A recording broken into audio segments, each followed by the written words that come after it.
জয় কপালে হাত রেখে সালাম দিল মুস্তাকিনকে। মুচকি হাসল মুস্তাকিন। বসুন, হালচাল ভালো? জয় বলল, খারাপ থাকার জন্য যে বিশেষত্বটা দরকার সেটা আমার নেই। খারাপ থাকে ভালো মানুষেরা, আমি খারাপ মানুষ। অন্তু আবার এসে বসতেই বাধা দিল জয়। ভেতরে যাও আরমিন, দ্রুত তৈরি হয়ে এসো, তোমার এক্সাম আছে। অন্তু নিষেধ শুনেই বরং বসে পড়ল আর বলল, এক্সাম দুটোই, এখন মাত্র 11টা বাজে। জয় ক্ষণকাল মেঝের দিকে চেয়ে থেকে বলল, আজ পরীক্ষা পিছিয়েছে, 12টায় পরীক্ষা। অন্তু বলল, হঠাৎ? জয় বলল, আজ শেষ পরীক্ষা, ভার্সিটিতে কিছু ঝামেলা হয়েছে, পরীক্ষার সময় পিছিয়েছে। অন্তু বলল, তো আপনি এই কথা এভাবে সবার বাড়িতে বাড়িতে হলে গিয়ে জানিয়ে আসছেন নাকি? জয় বলল, তুমি অনুমতি দিলে তাই হবে, ভার্সিটির সবগুলো ছাত্রীকে বিয়ে করব, এরপর সবার বাড়ি বাড়ি গিয়ে বলে আসব, একটু জামাই আদরও পাওয়া হবে। অন্তু বলল, অনুমতি আছে, করে ফেলুন। মুস্তাকিন চুপচাপ বসেছিল। জয়ের মনে হলো তার দ্বারা এর চেয়ে বেশিক্ষণ ভদ্র আচরণ করা অসম্ভব। সে বিশাল বড় হেসে মুস্তাকিনকে বলল, তো মুস্তাকিন সাহেব, কি কাজে এসেছিলেন সেসব যাক, আমার মনে হয় আপনার কাজ শেষ, এখন আসতে পারেন। আমার বউডার পরীক্ষা আছে, এখন আমাদের যাইতে হবে। ফর্মালিটির চোটে উঠে যাইতে পারতেছে না, ভদ্রলোকের মেয়ে তো, আপনি গেলে তবেই উঠে তৈরি হতে যেতে পারবে। অন্তু চোখ বুঝল, তামাশা তৈরি করতে জয়ের কোনো পূর্ব প্রস্তুতির দরকার পড়ে না। কিছুটা লেহাজ সংকোচ নেই তার মাঝে, কিন্তু আশ্চর্যের বিষয় মুস্তাকিন খুব স্বাভাবিকভাবেই বের হয়ে গেল। জয় একাই বসে রইল, কেউ উকি দিয়েও দেখল না জয়কে সেই ঘরে। অন্তু কিছুক্ষণ পর তৈরি হয়ে সামনে এলো, তার চোখ ফোলা, নাক লাল হয়ে আছে, কেঁদেছে সে। জয় বলল, বোরখা কই তোমার? অন্তু বলল, চলুন, দেরি হয়ে যাচ্ছে। জয় আবার বলল, বোরখা পরে এসো, আমি বসছি। অন্তু খুব সাবলীলভাবে মাথা নেড়ে বলল, চলুন। জয়ের স্বর বদলে গেল, আমি উঠলে এমন একটা থাপ্পড় মারব কান দিয়ে গলগল করে রক্ত বের হয়ে যাবে। অন্তু নিঃসংকোচে বলল, আচ্ছা মারুন, তবে তাড়াতাড়ি, যত তাড়াতাড়ি মারা শেষ হবে তত তাড়াতাড়ি আমরা বের হতে পারবো। জয় উঠে দাঁড়ালো অন্তুর সামনে। বোরখা না পরে কি প্রমাণ করতে চাইছ? অন্তু বলল, আমি কিছুই প্রমাণ করতে চাইছি না, ওই দায়িত্ব আপনার ছিল, তা আপনি খুব ভালোভাবেই পালন করেছেন, আর কিছু প্রমাণ করার নেই। জয় রেগে গিয়ে বলল, এই বেটি, এই জন্য তুই ল্যাংটা হয়ে বাইরে যাবি? অন্তু বলল, যার ইজ্জত নেই তার ইমান নেই, আর ইমান হলো পোশাক, সেই হিসেবে আমি ল্যাংটাই। জয় আবারও চিৎকার করে বলে ওঠে, যা বললাম তাই কর, তোর কোনো যুক্তির ধার ধারি না আমি। অন্তু বলল, ঘরে পরপুরুষ ঢোকানো মেয়ে লোক বোরখার মতো সম্মানী পোশাক পরবে না? জয় 4 আঙুল অন্তুর গালে চিপে ধরে বলল, আমার কোনো কর্মে আমার জীবনেও আফসোস হয় নাই, তা করানোর চেষ্টা করলে মেরে পুঁতে রেখে যাব। আমার সামনে দুঃসাহস দেখিয়ে কম ভোগান্তি পোহাসনি, আগে যেভাবে চলতি সেইভাবেই চলবি, বোরখা পরে আয়। অন্তু বলল, এটা আমার বাড়ি, আম্মু ভাবি পাশের ঘরে আছে, আপনি আমার সাথে এমন করে তাদের কষ্ট দিচ্ছেন, শুধু শুধু আমার ভেতরে জেদ বাড়াচ্ছেন, কি লাভ? জয় গাল ছেড়ে দেয়, গলা চেপে ধরল 2 হাত দিয়ে। অন্তুর শ্বাসনালী আটকে এলো। জয় বলল, তোর ভয় লাগে না আমাকে? না, কোনো একদিন একদম শ্বাস আটকে মেরে ফেলবো। আমারে কি বালবেটা মনে হয় তোর? আমি আমার মুখের ওপর কথা বলা সহ্য করা ভুলে গেছি বহু বছর, কেউ কথা কয় না, সেই সাহস রাখিনি আমি কারোর ভেতরে। তুই বলিস, একমাত্র তুই। কেন, তোরে কি বেশি প্রশ্রয় দিছি আমি? নয়তো ভয় লাগে না কেন তোর আমারে? অন্তু কথা বলার প্রয়োজন মনে করল না, জয় নিজে গলা ছেড়ে দিল। অন্তুর চোখের শিরায় রক্ত উঠে এসেছিল। জোরে কয়েকটা শ্বাস ফেলল অন্তু, গলা শুকিয়ে গেছে, পানি খাওয়া দরকার। অন্তুর বড় দুর্দিন এসেছে, তার আব্বুর ঘরে ঢুকে কেউ তাকে আঘাত করছে, কিন্তু অন্তুর কান্না পেল না, অসহায়দের কাঁদতে নেই। সাদা রঙের একটা সালোয়ার কামিজ পরনে, সাদা ধবধবে ওড়না মাথায় গায়ে জড়িয়ে ফাইলটা হাতে নিয়ে বেরিয়ে গেল অন্তু। গলাটা ব্যথা হচ্ছে খুব, কণ্ঠনালীতে চাপ লেগেছে, মাথায় চাপ অনুভূত হচ্ছে। অন্তু গলির ভেতর অনেকটাই এগিয়ে গিয়েছিল। জয় বড় বড় পা ফেলে অন্তুর সামনে গিয়ে দাঁড়ালো। পেছনে গাড়ি দাঁড়িয়ে আছে, রাস্তাঘাটে মার খাস না আমার হাতে। অন্তু হেসে উঠে বলে, হুশ, রাস্তাঘাটে দেহ ব্যবসায়ী হিসেবে কত খ্যাতি অর্জন করেছি, কোনো হিসেব আছে আপনার? চারিদিকে তাকান, দেখেছেন জানালা দরজা সবকিছুর ফাঁকে জোড়ায় জোড়ায় চোখ আমায় দেখতে মগ্ন। মার খেলে কি? অন্তুর কথা শেষ করতে না দিয়েই জয় বলে ওঠে, গাড়িতে গিয়ে বসো। অন্তু বলে ওঠে, হেঁটেই যাব আমরা। জয় আবার রেগে বলে ওঠে, রাস্তাঘাটে ধৈর্যের পরীক্ষা নিচ্ছিস? যতদূর পাড়ার রাস্তা দিয়ে হাঁটছিল, লোকে কেউ কেউ নিজেদের পায়ের কাছে থুতু ফেলছিল, ঘুষুর ঘুষুর করছিল। নষ্টামি করা স্বামী নিয়ে কেমন ড্যাং ড্যাং করে রাস্তায় বাইর হয়েছে। আর এই জয় ছেঁচড়াটা এত শয়তান, খাটাস ছেঁড়া, বিভিন্ন ধরনের কথা কানে আসছিল তাদের। আজ আর শুধু অন্তুকে বলা হয়নি, শুনতে হলো জয়কেও। জয়ের হাত পায়ে শিরশির করছিল, বেশ কয়েকবার অনিয়ন্ত্রণে চলে গিয়েও আবার সামলে নিল নিজেকে। মোড়ের ওপর তারা দুজন দর্শনীয় বস্তু হলো সবার কাছে। লোকে গাড়ি থামিয়ে হলেও তাদের দেখার সুযোগটা হাতছাড়া করছে না, করা উচিত না। কদিন আগে জয় আমির নষ্টামি করে ধরা পড়ে এই মেয়েটাকে বিয়ে করেছে, দেখা দরকার। জয়ের ইচ্ছে করলো অন্তুকে জবাই করে ফেলতে। তার মনে হলো এই পরিস্থিতিতে ফেলার জন্যই অন্তু হেঁটে এসেছে। অন্তু একটা রিক্সা ডাকলো। ভার্সিটির গেটে নামিয়ে দেবেন? জয় লাফ মেরে উঠে বলল, থানার দিকে গাড়ি ঘোরান মামা।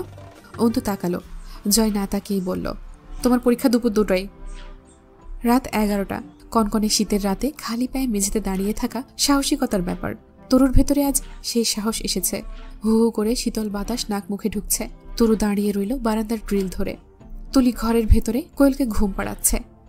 জয় গান গাইতে গাইতে ঢুকলো, তুমি মাহারা ছেলে জাহানারা ইমামের 71-এর দিনগুলো, তুমি নকশি কাঁথার মাঠের জসিমউদ্দিনের মুঠো মুঠো মাটির ধুলি। তুলি গম্ভীর মুখে তাকালো। গান যখন ভুলভাল নিজের মনের মতোই গাইবি, তখন নিজে গান বানিয়ে গাইতে পারিস না? জয় আরো জোরে জোরে চেঁচালো, তুলি ও তুলি, ও তুলি তুলি তুলি রে, দোলনায় উঠে আমি দুলি, গাছের ওই ডাল ধরে ঝুলি। তুলি রেগে উঠল, চিৎকার করে বলল, লাথি মারবো একটা, বের হ আমার ঘর থেকে, বাবু ঘুমাচ্ছে, যা বের হ। জয় বারান্দায় গিয়ে তরুর পাশে দাঁড়ালো। তরু চমকে উঠল, কিছু লাগবে আপনার? ডাকলেই হতো আমাকে। জয় বলল, শোন তরু, তোকে এমন একটা যোগ্য পাত্রের কাছে বিয়ে দেব, তুই তখন আমায় ভেবে গান গাইবি। চলে গেছো তাতে কি, নতুন একটা পেয়েছি, সরকারি চাকরিজীবী। পোলের আলোয় সে অন্ধকার দূর করেছে বারান্দার। সেই আলোয় তরুর ছলছলে চোখ দুটো সজল হয়ে উঠল। জয় গ্রিলের ওপর একটা ঘুষি মারল। চোখের মায়ায় বাঁধার চেষ্টা?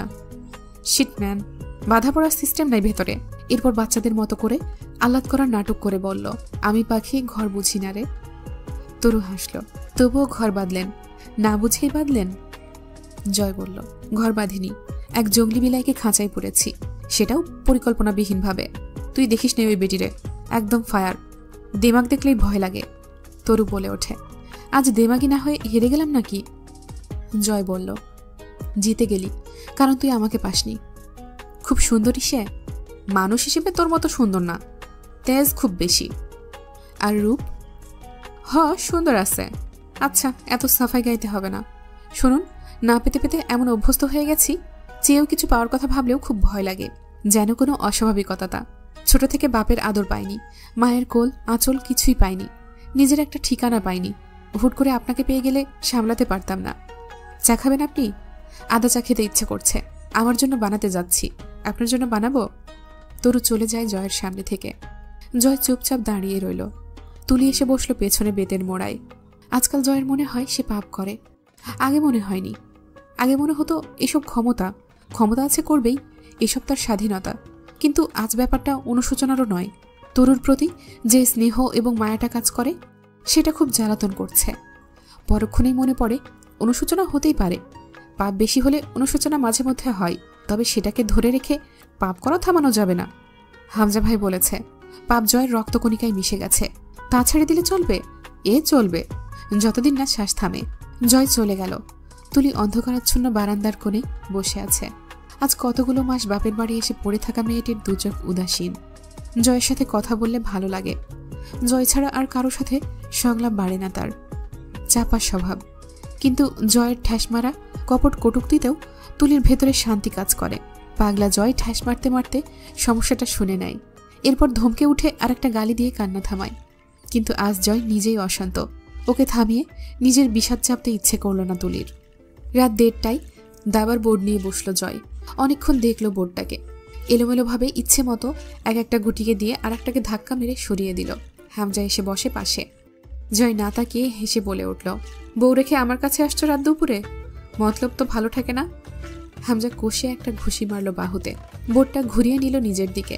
গুটি সাজাতে সাজাতে হঠাৎই স্বর বদলে বলল, সব সয় বদনামি ছাড়া, সেটাই কানে আসছে তোর বদলতে।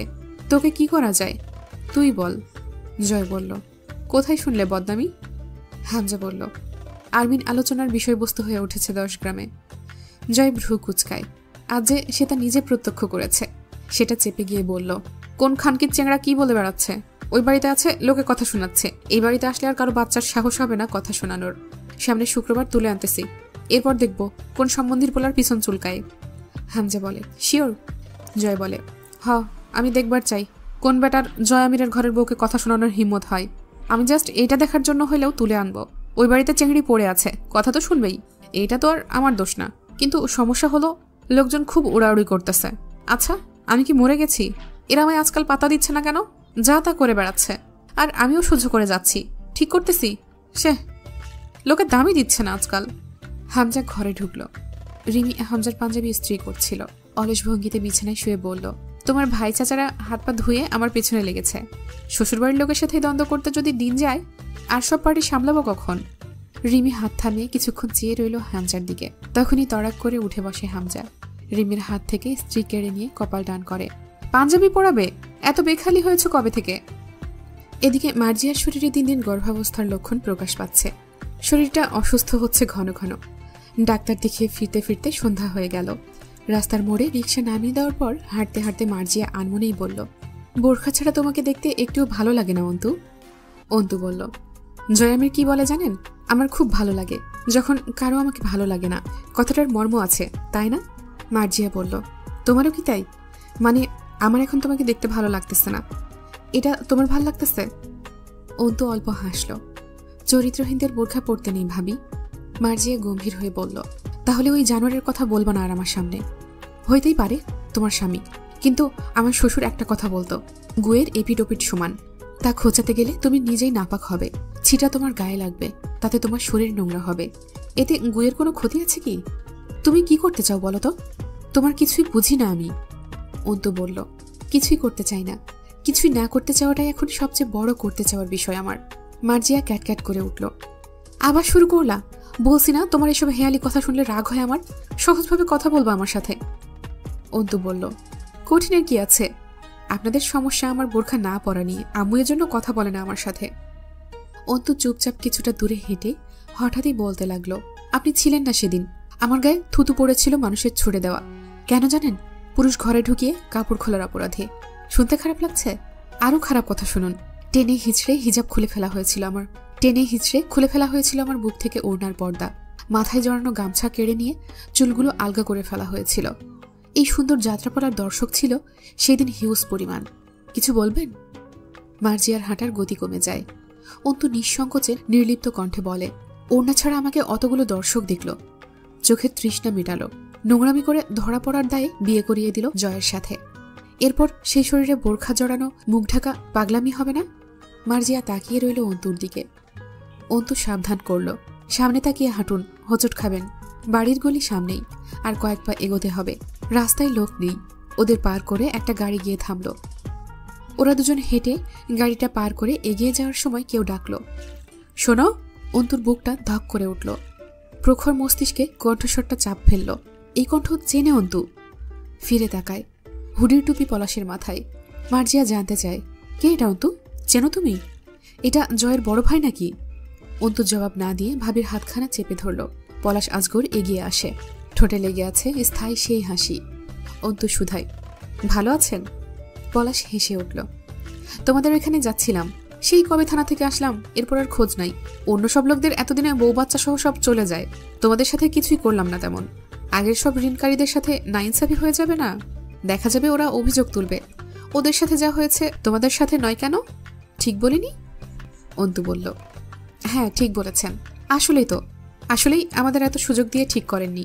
আমরাও ঋণী, ওরাও ঋণী। ওরা যদি এত কিছু হারায়, এত অত্যাচারিত হয়, হ্যাঁ আমরা কেন হব না? পলাশ কিছুক্ষণ চেয়ে থেকে বলল, চলো গাড়িতে ওঠো, একসাথে যাই। অন্তু মার্জিয়াকে বলল, ভাবি আপনি চলে যান এইটুকু, আমি আসছি খানিক বাদে। পলাশকে বলল, বাড়িতে গিয়েও আমার সঙ্গেই কথা বলবেন, চলুন আশেপাশেই কোথাও বসে কথা বলি। ভাবি আপনি বাড়ি চলে যান, আমি আসছি। এটাই পলাশ আজগর, মুখরা বদমেজাজি। মার্জিয়া একদম মিয়ে গিয়েছিল, ভয়াতুর চোখে অন্তুর দিকে চেয়েছিল। অন্তু চোখে আশ্বাস দিয়ে বলল, যান, কিচ্ছু হবে না আমার, এইটুকু ভরসা রেখেছি নিজের ওপর। আম্মাকে বলবেন ওষুধ কিনতে গিয়েছি। আপনার অসুস্থ লাগছিল, আগে ফিরেছেন, আমি চলে আসবো ইনশাল্লাহ। আল্লাহ হাফেজ। মার্জিয়া যেতে যেতে বারবার পিছনে ফিরে তাকাচ্ছিল। পলাশ অন্তুকে বলল, আচ্ছা তোমার বাড়িতে আজ আপাতত গেলাম না, গাড়িতে ওঠো, অন্য কোথাও যাই। অন্তু বলল, পায়ে হেঁটে যাই, চলুন, একটু হাঁটাও হবে, সন্ধ্যার রাস্তায় হাঁটতে খারাপ লাগবে না। পলাশ ভ্রু কুচকে ঠোঁট দুটো একপাশে বাঁকিয়ে হাসছিল। অন্তুর ভেতরে ধুকপুক করছে। মস্তিষ্ক সেই আতঙ্ক ভুলতে পারেনি। পলাশ যেই কফি শপে নিয়ে গেল, কফি শপ বেশ লাক্সারিয়াস, ভেতরে আলোকসজ্জা ডার্ক। পলাশকে দেখে ম্যানেজার দৌড়ে এসে সালাম দেয়। অন্তু বুঝলো কফি শপটা পলাশের নিজস্ব। পলাশ গা ছেড়ে দিয়ে একটা চেয়ারে বসে পড়ল। অন্তু চারপাশে তাকাচ্ছিল, লোকজন নেই। ভেতরের পরিবেশটা তৈরি করা হয়েছে আলো আধারের সংমিশ্রণে। টেবিলের ওপরে 3টে গ্লাস, একটাতে টিস্যু রাখা, একটা পানির বোতল আর একটা কাচের ফুলদানি। পলাশ বলে উঠল, ভয় পাচ্ছ? অন্তু উপর নিচে ঘাড় নাড়ালো। পাচ্ছি। পলাশ হো হো করে হাসলো। প্রয়োজন নেই, বসে পড়ো। পাবলিক প্লেসে দুষ্টুমি করার ক্লাস পেরিয়ে এসেছি অনেকদিন আগে। ছোট বয়সে ওইসব করতাম। যাকে তোমরা ভদ্রলোকেরা বলো ওই বখাটেপনা। পাবলিকদের সামনে খেলি দেখানোটা প্রাথমিক ছাত্রদের কাজ। আমি হাই স্কুলের মাস্টার। অন্তু পলাশকে যতক্ষণ দেখেছে ততক্ষণ পলাশের ঠোঁটে হাসি আর জলজলে চোখ দুটোই ভয়ানক এক ইশারা খেলা করছে। পলাশ কফি আনতে বলল একটা ছেলেকে। আপনার টাকা 2 দিনের মধ্যেই দিয়ে দেব। আপনি ছাড়াও আরো কিছু পাওনাদার আছে। জমি বিক্রি করতে হবে। জমি নিয়ে কিছু সমস্যা রয়েছে, সেগুলো মীমাংসা হচ্ছিল না বিধায় দেরি হচ্ছে। এর মাঝে আব্বুর ইন্তেকাল হলো। আমি আপনার কাছে 2 দিন সময় চাইছি। এবার আমি সময় নিচ্ছি। তোমার বাবা মারা গেছে? ইন্না লিল্লাহ। পলাশ দুঃখিত হওয়ার নাটক করল। অন্তুর শরীরকে বেশ কিছুক্ষণ চোখ দিয়ে গিলে হাসি প্রসারিত করে বলল, সুন্দর একটা ঘ্রাণ পাচ্ছি। তোমার শরীর থেকে আসছে বোধ হয়। অন্তু তাকালো। আমি কোনো সুগন্ধি ব্যবহার করি না। হা হা করে হেসে ওঠে পলাশ। গরু মরলে শকুন খোঁজ পায় কিভাবে? গরু মরার আগে সুগন্ধি মেখে মরে? মেয়েদের শরীরে নিজস্ব একটা ঘ্রাণ আছে, যার তুলনা বিশ্বের কোনো পারফিউমের সাথে হয় না। অন্তুর শরীরটা ঝাঁকি দিয়ে উঠল। জীবন তাকে কোন পর্যায়ের মধ্য দিয়ে এগিয়ে নিয়ে যাচ্ছে তা এখনো বুঝে ওঠা যাচ্ছে না। পলাশ গা ছেড়ে আরাম করে বসে ঘাড় বেঁকিয়ে বলল, ভাবছি তোমার পাশে গিয়ে বসলে গন্ধটা আরো ভালো পাওয়া যাবে। তাছাড়া খালি খালি চেয়ার ফাঁকা রয়েছে তোমার পাশটা। অন্তর্দৃষ্টি টেবিলের দিকে ছিল। মুচকি হেসে ফেলল। শুধু ভাবছেন? এটাও আশা করিনি আপনার কাছে। আপনার এতক্ষণে বসে পড়ার কথা ছিল। আপনার সাথে ব্যাপারটা মানায়। পলাশ ততক্ষণে উঠে দাঁড়িয়ে অন্তুর দিকে ঝুঁকে আসে। চোখের পলকে অন্তু টেবিলের উপরে থাকা কাচের ফুলদানিটা তুলে কাঠের চেয়ারে আঘাত করল। সঙ্গে সঙ্গে ফুলদানি ভেঙে 3 টুকরো হলো। হাতে থাকা টুকরোটা পলাশের গলায় উঁচু হয়ে থাকা স্বর্ণালীর উপরে ধরল। পলাশ চমকে গিয়ে ঝুঁকে পড়া থেকে সোজা হলে অন্তু উঠে দাঁড়ালো। ভাঙা গাছের চাপে পলাশের গলার চামড়ায় ছেদ পড়ে। কয়েক বিন্দু রক্ত বেরিয়ে আসে। অন্তু বলে, ভুললে চলবে? সেদিন কোনো রকম আপনার ডেরায় ছিলাম আমি, আজ পাবলিক প্লেসে। জবাই করে রেখে যাব একদম। তারপর মরার পর যা করবেন আমার। জয়ামির আর আপনার মাঝে ফারাক এইটাই। জয় বেঁচে থাকা নিয়ে খুব বিরক্ত। মৃত্যুকে বোধহয় খুব একটা ভয় পায় না, কিন্তু আপনি মৃত্যুকে খুব ভয় পান। অন্তু কাঁচের টুকরো ফেলে দিল ছুঁড়ে। ফ্লোরে পড়ে খান খান হয়ে গেল। অন্তু বসে পড়ে চেয়ারে। পলাশ ধীরে ধীরে 2 কদম পেছায়। টেবিলের ওপর থেকে টিস্যু নিয়ে গলার রক্তটুকু মুছে নেওয়ার সময় মুখ বিকৃত করে। আচমকা রেস্তোরাঁ কাঁপিয়ে তোলে পলাশের ফেটে পড়া অট্টহাসির শব্দ। বাচ্চাদের মতো হাতে তালি দিল পলাশ। Mind blowing. আবারও হাসে হা হা করে। চেয়ারে বসে পড়ে ধপ করে, দৃষ্টি স্থির অন্তুর ওপর। আমি সত্যিই খুব হয়রান ছিলাম। জয় কাত হলো কিসে? তুমি জানো, মানুষ যেমন ঠোঁটের সিগারেট কেড়ে নেয়, ও সেইভাবে মেয়ে ভাগাভাগি করেছে আমার সাথে। আর ওই তোমাকে বাঁচিয়ে নিয়ে গেল সেই দিন আমার সাথে ঝামেলা করে। অথচ ও আমায় চেনে।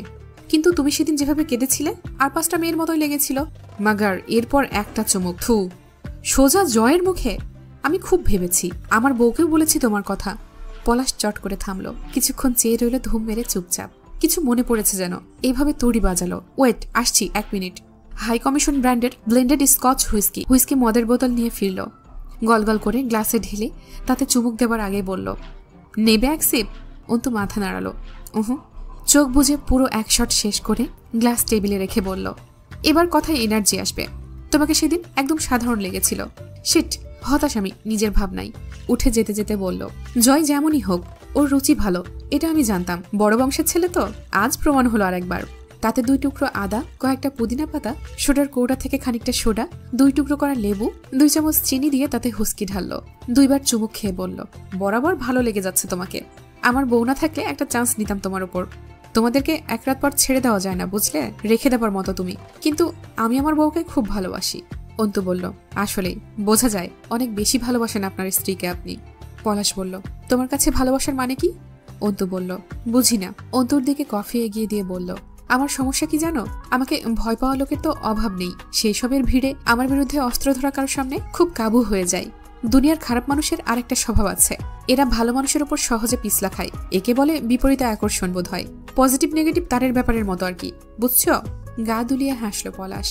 সাধারণ দেখতে লোকটা, কোনো জাঁকজমকতা নেই, আভিজাত্য আছে, তবে তা প্রকাশের যেন তাগিদ নেই ভেতরে। হুডির টুপি নামানো, নকশালদের মতো অস্বাভাবিক লম্বা কাঠামো, জলজলে চোখের মাছ দিয়ে খিলানের মতো নাক, হাসলে গা ছমছম করে ওঠে, অথচ ঠোঁট দুটোতে সারাক্ষণ হাসি লেগে থাকে। পলাশ জিজ্ঞেস করলো, আর তো কথাই বলছো না, শুধু কি টাকার জন্য এখানে এনেছি তোমাকে? তুমি চাইলে এই মুহূর্তেই টাকা সব মওকুফ করে উল্টো আমি তোমাকে টাকা দিতে পারি। অন্তু চুপচাপ বসে রইল, মাথাটা ফাঁকা লাগছে, উঠে যাওয়ার জন্য পা চলছে না। আচ্ছা, আর কি কি পর্যবেক্ষণ করেছো আমার, বলো শুনি। তোমার কথা শুনতে খারাপ লাগছে না, গলার কাছে জ্বলছে। এ একটা কাজ করলে? অন্তু বলল, এখনো তেমন কিছুই জানা হয়নি, সাধারণ জ্ঞান দিয়ে বিচার করতে জানাশোনার দরকার পড়ে না, যা পর্যবেক্ষণ একদিনেই করেছি। পলাশ আবারও ঝুঁকে পড়ে অন্তুর কানে ফিসফিস করে বলে, তোমার পর্যবেক্ষণ আর আমার অভিজ্ঞতা, তোমার মানুষ খুন করার ইচ্ছা, বিদ্রোহ আর আমার পেশা। চলো এটা নিয়ে একটা সিনেম্যাটিক খেলা খেলা যাক। ম্যানেজার এসে পলাশের হাতে একটা ইনটেক মদের বোতল ধরিয়ে দিয়ে চলে যায়। পলাশ হিপ ফ্লাক্সে মদ ঢেলে নিতে নিতে বলে, তোমার পেছনে আমার লোক পড়ে থাকবে, আমার আদেশেই থাকবে, ছেড়ে তো দিতে পারি না তোমাকে। বিন্দু জলের মতো বহুদূর গড়াবে তুমি, যা বুঝলাম। তুমি আজকের মতো শিউরে উঠে যতদিন বাঁচতে পারবে ততদিন খেলা তোমার, কিন্তু হারলে দামি মূল্য চেয়ে নেব আমি। অন্তু বলল, আমি কোনো খেলা খেলছি না, যদিও আপনি আমার ভাইয়ের পাওনাদার, ভাই অপারগ টাকা পরিশোধ করতে, তাই তা আমার জিম্মাই। তবুও ধরুন আমি জিতে যাই। পলাশ হুডির টুপি মাথায় তুলল। কি চাও? অন্তু বলল, তখন চেয়ে নেব। পলাশ মাথা দুলিয়ে হাসে। সাবধানে থেকো, আসছি, খোদা হাফেজ। কপালে তর্জনী ও মধ্যমা আঙুল ঠেকিয়ে সালাম জানানোর ভঙ্গিতে ইশারা করে মদের বোতলটা হাতে ধরে বেরিয়ে যেতে যেতে বলল, রুবেল, ম্যাডামকে কফি না খাইয়ে কিন্তু যেতে দিস না। সোমবার বিকেল 4টা। ছাদের ওপর পাশের বাড়ির পুচকে ছেলের ঘুরে এসেছিল। তখন জয় কবুতরকে দানা খাওয়াচ্ছিল। ঘুড়িটা ছাদে পড়তেই ধরেছে, তা তো পুচকেটাকে ফেরত দেয়নি, লাটাইটা অব্দি জোর করে কেড়ে নিয়েছে সে। এখন নিজেই ঘুড়ি ওড়াচ্ছে। সাদা লুঙ্গিটা দুই পাশ থেকে এনে দুই ঠ্যাঙের মাঝখানে আটকে রেখেছে।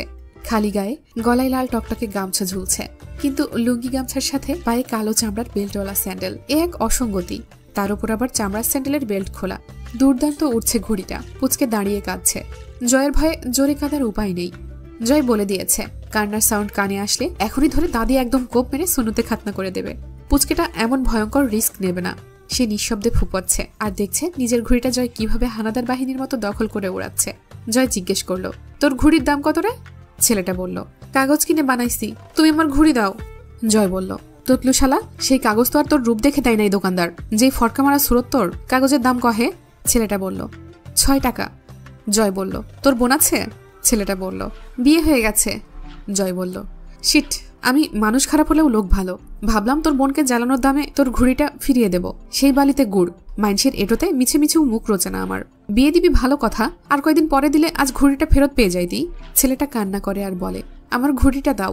জয় বলে, ওয়েট শালা ততলু, তোরে আমি জিগাইছি তোর বোন আছে কিনা, তুই বিয়ে হয়ে গেছে কইলি কেন? বিয়ের প্রস্তাব দিছি আমি, তুলে মারবো এক আছাড়। ভ্যা ভ্যা করে কেঁদে উঠল পুচকে। জয় ঠোঁট কামড়ে থাপ্পড় তুলে শাসালো, চুপ কর, এত বিশ্রীভাবে কেউ কাঁদে? হারুন ফাটার মতো গলা নিয়ে কাঁদতেছিস কেন? যার কণ্ঠ ভালো না তার উচিত না জীবনেও কাঁদা। নিচ থেকে কবিরের চেঁচানো শোনা যায়, ভাই নামেন, আইসি। জয় বলে, তো কি নাচবো এক চোট? আইসিস দাঁড়া, পায়ে মোর্চা ধরছে। ঘুড়ির সুতো লাটায় পেঁচিয়ে তা ছুড়ে দিয়ে বলল, ততলু ধর তোর ঘুড়ি, আজ প্রথমবার শ্বশুরবাড়ি যাচ্ছি, তোর ওই বৃষ্টি কান্নার অভিশাপ সাথে করে গেলে দেখা গেল গাড়ি উল্টে মরে পড়ে রইলাম। শ্বশুরবাড়ি তো যাওয়াই হবে না, জীবনে বাসর না করেই ম্যারিড ব্যাচেলর অবস্থায় মারা পড়বো। বাসর না করে মরা ঠিক না, কতকাল স্ট্রিট ফুড খাবো, এবার লিগালি ঘরের খাবার খেয়ে মরবো। তৈরি হয়ে এসে গেটের সামনে দাঁড়িয়ে জয় কবিরকে জিজ্ঞেস করলো, জামাই জামাই লাগতেছে আমায়? কবির মুচকি হাসলো। রাবেয়া দরজা খুলতেই সালাম দেয় জয়, ভালো আছেন আন্টি? জুতো পরেই ঢুকে পড়লো ভেতরে। রাবেয়া কথা বললেন না, তার মুখে কালবৈশাখীর মেঘ জমেছে। জয় ঢুকলো, হাতের মিষ্টিগুলো হাতে না দিয়ে নিজেই ভেতরে এগিয়ে টেবিলের উপর রাখলো। কমপক্ষে 5-7 কিলো মিষ্টি। পেছনে ফিরে ঠোঁট কামড়ে হাসলো। সবাই স্বার্থপর, দেখেছেন? স্বার্থের কাছেই সম্পর্ক। স্নেহ, আদর, আচরণ সব বদলে যায়, জীবনেও সব বদলে যায়। জীবনও। এর আগের বার এসেছিলাম, আপনি আমাকে আম্মা ডাকতে বলেছিলেন, কারণ আমি এতিম। খুব মায়া হয়েছিল আপনার। এর মাঝেই আপনার কিছু ক্ষতি করেছি, আজ জবাবই দিচ্ছেন না। সুযোগ হলে জুতো তুলতেন আমার মুখে। অথচ আজও কিন্তু আমি সেই এতিমই আছি। নাকি বাপ মা বেঁচে উঠছে আমার? এমন কেউ নাই দুনিয়ায় যে নিঃস্বার্থ ভালোবাসে। এজন্যই আমার মানুষকে ভাল লাগে না, তারা সচেতন খুব। বোকা না, আপনাকেও ভাল লাগছে। বিকৃত মস্তিষ্কের জয়। তার যুক্তি ও ধারণা মানুষের সমাজে তুলে ধরার উপযোগী নয়। যার কাছে পাপকে পাপ মনে হয় না, সে পাপ এবং পাপীর ঊর্ধ্বে। আশপাশ দেখে জিজ্ঞেস করলো, অন্তিক আছে? রাবেয়া কথা বললেন না। ওনাকে দেখে যতটা নিরুপায় লাগছিল তার চেয়েও বেশি দৃশ্যমান তার চোখের তারায় জয়ের জন্য ঘৃণা। জয় ক্লান্ত ভঙ্গিতে হাত দুটো মাথার উপর তুলে শরীর বাঁকালো। আচ্ছা, আপনি ওকে ডেকে দেবেন। আমাকে আবার খুব ঘেন্না টেন্না করে নিশ্চয়ই। আমি আবার আমার হেটার্সদের সামনে বেশি ঘুরঘুর করি, তখন মানুষ কটমটায়, কিন্তু সাহসের জোটে না কিছু বলার। তখন নিজের শক্তি অনুভব করি, তখন আবার একবার বুঝি আমি শক্তিশালী। ভালো না ব্যাপারটা? অসভ্যের মতো অল্প হেসে সিরিয়াস হলো। কাহিনী হচ্ছে, আমাদের বাড়ির বইয়েরা বাপের বাড়ি পড়ে থাকে না। শুক্রবার আর্মিনকে তুলে নিতে আসবো। এখানে তেমন কিছুই করতে হবে না, খুব বেশি লোকজন আসবে না বরযাত্রী হয়ে। যাদের না বললেই না, টুকটাক ভাই ব্রাদার্স আসবে কয়েকজন, 20-25 জনের মতো। আপনাদের কোনো ঝামেলা করতে হবে না। বৃহস্পতিবার বাজার পাঠিয়ে দেব, সকালে বাবুর্চি চলে আসবে। টুকটাক সহযোগিতা করলে ওরাই সব করে ফেলবে। রাবেয়ার চোখে মুখের বিরূপতা অগ্রাহ্য করে এগিয়ে গেল ভেতরের দিকে। ভেতরে ঢুকতেই থমকে দাঁড়ালো। পলাশের কাছ থেকে ফিরেই একগাদা কাপড় চোপড় ভাঁজ করতে লেগেছে অন্তু। পেছনে ফিরেছিল। জয় ঠোঁট দুটো ফাঁক করে সামান্য একটা ঢোক গিলল। নিয়ন্ত্রণহীন চোখ দুটো মাথা থেকে পা অব্দি স্ক্যান করে অন্তুকে। ঠোঁট কামড়ে সামান্য হেসে ডেকে উঠল, ঘরওয়ালি। অন্তু পিছনে তাকায়, নির্বিকার নির্লিপ্ত চাহনি। পুনরায় নিজের কাজে মনোযোগ দেয়। জয় হেলে দুলে হেঁটে গিয়ে বারান্দায় দাঁড়ায়। ডাকটা শুনতে কেমন লাগে আর্মিন? অন্তু জবাব দেয় না, গলা উঁচিয়ে বলে জয়, সেই দিন ঢোকার সময় তেমন একটা খেয়াল করি নাই। এসব পড়ে থাকা জমি তোমার বাপের নাকি? হলে অন্তত পক্ষে দত্তরটা ভালো পাবো, তোমাকে বিয়ে করার কিছু তো বেনিফিট হবে। ফোন ভাইব্রেট হচ্ছিল। নাক মুখ কুচকে রিসিভ করলো। সম্বন্ধীর পোলা, তোর বউ মরার সংবাদ দিলে একটা ললিপপ খাওয়াবো। রাহাত মিনমিন করে বলল, ভাই আমার তো বউই নাই, কিন্তু আপনার বউ মানে ভাবিজানরা নিয়ে কিছু বলার জন্য কল দিছি। জয় জবাব না দিয়ে শীষ বাজালো 2 বার। আপনি কি গেছেন শ্বশুর বাড়ি? ভাবি বাসায় পৌঁছাইছে? জয় চুপচাপ কলটা কেটে দিল। রুমে এসে অন্তুর বিছানার উপর টান টান হয়ে শুয়ে পড়ল, জুতা পরা অবস্থাতেই। পাশেই বসে অন্তু মনোযোগ দিয়ে কাপড় ভাঁজ করছে। 2 চোখ বুঝে শান্তভাবে জিজ্ঞেস করলো, কোথায় গেছিলে? অন্তু বলল, ভাবিকে ডাক্তারের কাছে নিয়ে গিয়েছিলাম। আর কোথাও যাওনি? পলাশের সাথে কফি শপে গিয়েছিলাম। জয় চোখ বুঝেই হাসলো নিঃশব্দে। হাসি মুখে বলল, কেন? সেই দিন তোমায় আমি বাঁচিয়েছিলাম বলে বেঁচে থাকতে ইচ্ছে করছে না? নাকি পলাশ যা করতে গিয়েও ছেড়ে দিয়েছিল তার বাকিটুকু উপভোগ করতে গিয়েছিলে? এমন একটা অশিষ্ট নোংরা কথাতেও বিশেষ কোনো প্রতিক্রিয়া পরিলক্ষিত হলো না অন্তুর মাঝে। যেন সে অতি স্বাভাবিক কিছুই শুনেছে মাত্র। অল্প হাসল। সবার চরিত্র তো আর আপনার মতো ময়লা দুর্গন্ধে জড়ানো না। আপনার আর আমার কোনো তুলনা হয়? আপনি হলেন নর্দমায় জন্মানো পতঙ্গ, আমি মনে হয় অত খারাপ না, ঠিক না? জয় সম্মতি জানালো, ঠিক। তবে তবে একদিনে আমার সব পড়ে ফেলবে? নিজেকে লিখতে বহু বছর লাগিয়েছি আমি, একদিনে গড়িনি নিজেকে, অথচ তুমি আয়ত্ত খুব দ্রুতই করে ফেলেছ আমায়। Not fair Gharwali. অন্তুর মন বিদ্রোহ করে উঠল। আপনার মতো নিচু মনের উপন্যাস পড়ার রুচি আমার কোথায় জয় আমির? কথাগুলো চেপে জিজ্ঞেস করলো, মহাভারত পড়েছেন? পুরোটা পড়িনি। শকুনি মামা নিশ্চয়ই আপনার খুব প্রিয়। জয় বলল, দুর্যোধনকেও ভালো লেগেছিল। অন্তু বলল, স্বাভাবিক। জয় বলল, আসল কথা বলো। অন্তু বলল, সুগন্ধ, দুর্গন্ধ এবং মানুষের স্বভাব কখনো লুকায়িত থাকে না। অর্থাৎ এগুলো আবিষ্কার করার জন্য বেশি খাটুনি করার প্রয়োজন নেই। যার কাছে যা নেই সে তার মর্যাদা বা কুফল কিছুই বোঝে না। একজন সম্মানী ব্যক্তি আরেকজনের সম্মানকে খেলার বস্তু মনে করবে কোন দুঃখে? যার চরিত্র ভালো সে অন্য কারো চরিত্রকে বাজারে তুলতে পারে? জয় মাথা নাড়ল, পারে না। ঠিক কথা, আমার সম্মান নেই, আমি তোর সম্মানের মর্যাদা বুঝি না, ভবিষ্যতে বোঝার কোনো সম্ভাবনাও নেই। কিন্তু এখন তোর ভণ্ডামি তোর কাছে রাখ। পলাশ মুস্তাকিনের সাথে নির্জনে সাক্ষাৎ করে আমার সামনে তোর সন্ন্যাসী সাজার চেষ্টা খুব ভালো লেগেছে আমার। তবুও এখন এই ধরনের বালের প্যাচাল থামা, নয়তো বালিশ চাপা দিয়ে খুন করে রেখে যাব। তোর লেকচার আমার কোনো কালেই ভালো লাগে না। বউ মারা ভালো কাজ, কিন্তু ভালো কাজ আমি করি না। মারার হলে টুকটাক মেরে ফেলে রাখা কোনো কাজের কথা না, মারলে কোনো একদিন জানটাই বের করে আনবো। যা বলতে এসেছি তাই শোন। অন্তু ভাঁজ করা কাপড় র্যাকে সাজিয়ে রাখার জন্য উঠে দাঁড়ায়। জয় আবার টান হয়ে শুয়ে বলল, শুক্রবারের দিন লোক আসবে ও বাড়ি থেকে, মার্কেট করতে হবে। ভাবি বলল আজকাল নাকি মার্কেট মেয়েরা নিজেরাই করে, তোমাকে নিয়ে যেতে বলেছে মার্কেটে। তাছাড়া বেটি মানুষের বাজার জীবনেও করি নাই, ওইসব বালছাল আমি কিনতে পারবো না।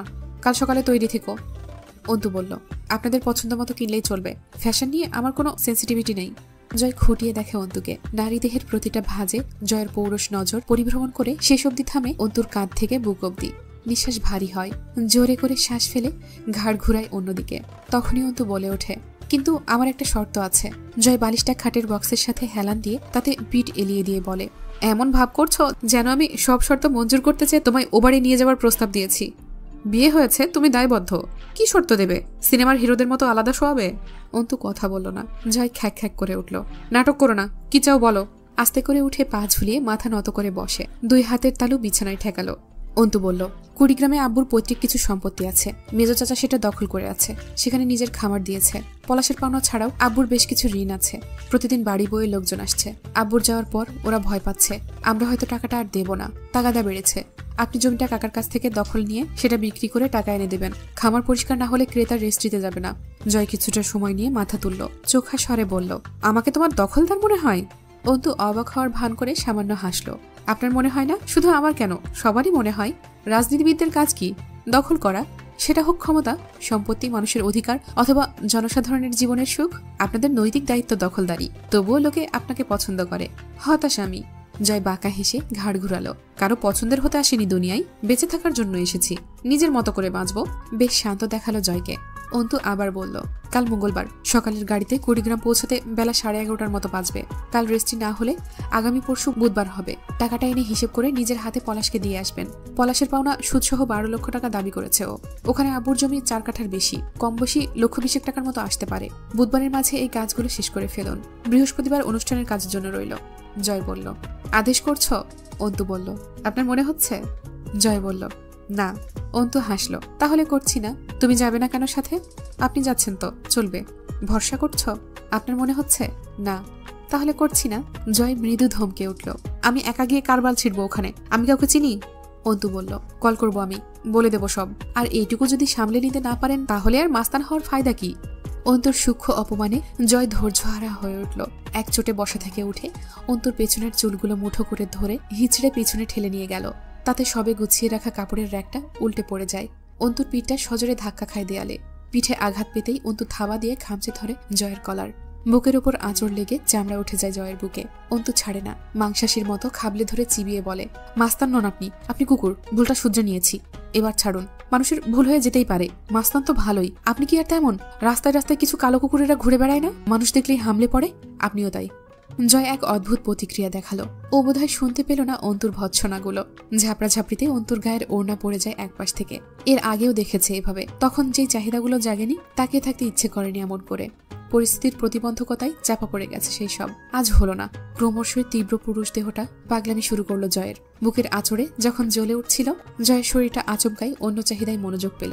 অন্তু সুন্দরী, এত কাছ থেকে আরো বেশি লাস্যময়ী লাগছিল। ক্ষুধার্ত জয়ের এত কাছে, হাতের থাবায় মেয়েটাকে পেয়েছে। এত কাছ থেকে ছুঁয়ে থেকে জয়ের ক্ষুধাটা জেগে উঠল। 27 বছরের যুবক ছেলেটার সামনে অন্তুর ক্ষিপ্ত নিঃশ্বাসের উঠানামা করা বুকটা নেশাদ্রব্যের মতো লাগলো। জয়ের নিঃশ্বাস ভারী হলো। পশমে ঢাকা বুকের ভেতরটাই আলোড়ন উঠল। অন্তুর চুলে থাকা হাতটা শিথিল করে অপর হাত দিয়ে অন্তুর একপাশে ঝুঁকে থাকা ওড়নাটা একটু একটু করে টেনে নিয়ে হাতের মুঠোয় গোছাতে শুরু করলো। অন্তু থমকে যায়। জয় অন্যমনস্কভাবে অদ্ভুত স্বরে বেহায়ার মতো আবদার করে, একটা চুমু খাই তোমার ঠোঁটে। অন্তুকে প্রতিরোধ করার সময়টুকু দেয় না জয়। বিড়বিড় করে ওঠে, মেয়ে মানুষ জীবনেও স্বীকার করবে না। দাড়ি গোফের মুখটা অন্তুর ঠোঁটে লাগায়, শক্ত একটা চুমু। অন্তুর ওড়নাটা তখনও জয়ের হাতে পিষে যাচ্ছে। যতটা জোর জয় সুতোর ওড়নায় দিচ্ছিল, ঠিক ততটাই হিংস্র হয়ে ওঠে তার ঠোঁট এবং অপর হাতটা। এভাবেই কেটে যায় মিনিট খানেক। জয় সরে দাঁড়ায়, হাঁপিয়ে ওঠার মতো জোরে জোরে বিক্ষিপ্ত শ্বাস ফেলতে ফেলতে বলে, এবার কি বলবে? ধর্ষক? চলবে, তাই বলো। আর এক মুহূর্ত দাঁড়ায় না। অন্তুর ওড়নাটা হাতের মুঠোয় পেঁচিয়ে বেরিয়ে যায় ঘরের বাইরে। অন্তু শান্তভাবে জয়ের যাওয়ার দিকে কিছুক্ষণ চেয়ে থাকে। থু করে 2 বার থুতু ফেলে মেঝেতে, হাত দিয়ে ঠোঁট ঘষে, আবার থুতু ফেলে। উপরের দিকে তাকিয়ে তাচ্ছিল্য হাসে, আমার স্বামী এই কুকুরটা। এভাবেই সহ্য করতে হবে যখন প্রতিবার কাছে আসবে? কি বিধান আপনার! মানা করলে নাকি আপনার ফেরেশতারা অভিশাপ দেয়। আপনি মহান মালিক আমার। অন্তিক আবার একটা ছোট দোকান খোঁজ করছে। মানুষের ব্যক্তিত্ব নষ্ট হতে বাধ্যতামূলকভাবে একবার ব্যক্তিত্বহীনের মতো কাজ করাই যথেষ্ট। অন্তিকের জন্য তার পরিবারের সাথে যা হয়েছে সেটা ভুলতে পারে না। সব ভুলে নিজেকে সংসারে সক্রিয় করার মনোবলটুকু নিঃশেষ হয়ে গেছে কোথাও। রাতে মার্জিয়া বলল জয়ামির এসেছিল। সে কোনো প্রতিক্রিয়া দেখায়নি। যেভাবেই হোক বিয়ে হয়ে গেছে, আব্বু নিজে বিয়ে দিয়ে গেছে। আর কি বলার থাকে? অন্তিকের কাছে জয়ামির নর্দমার পচা নাপাক ময়লা, যা ঘৃণ্য বর্জনীয়।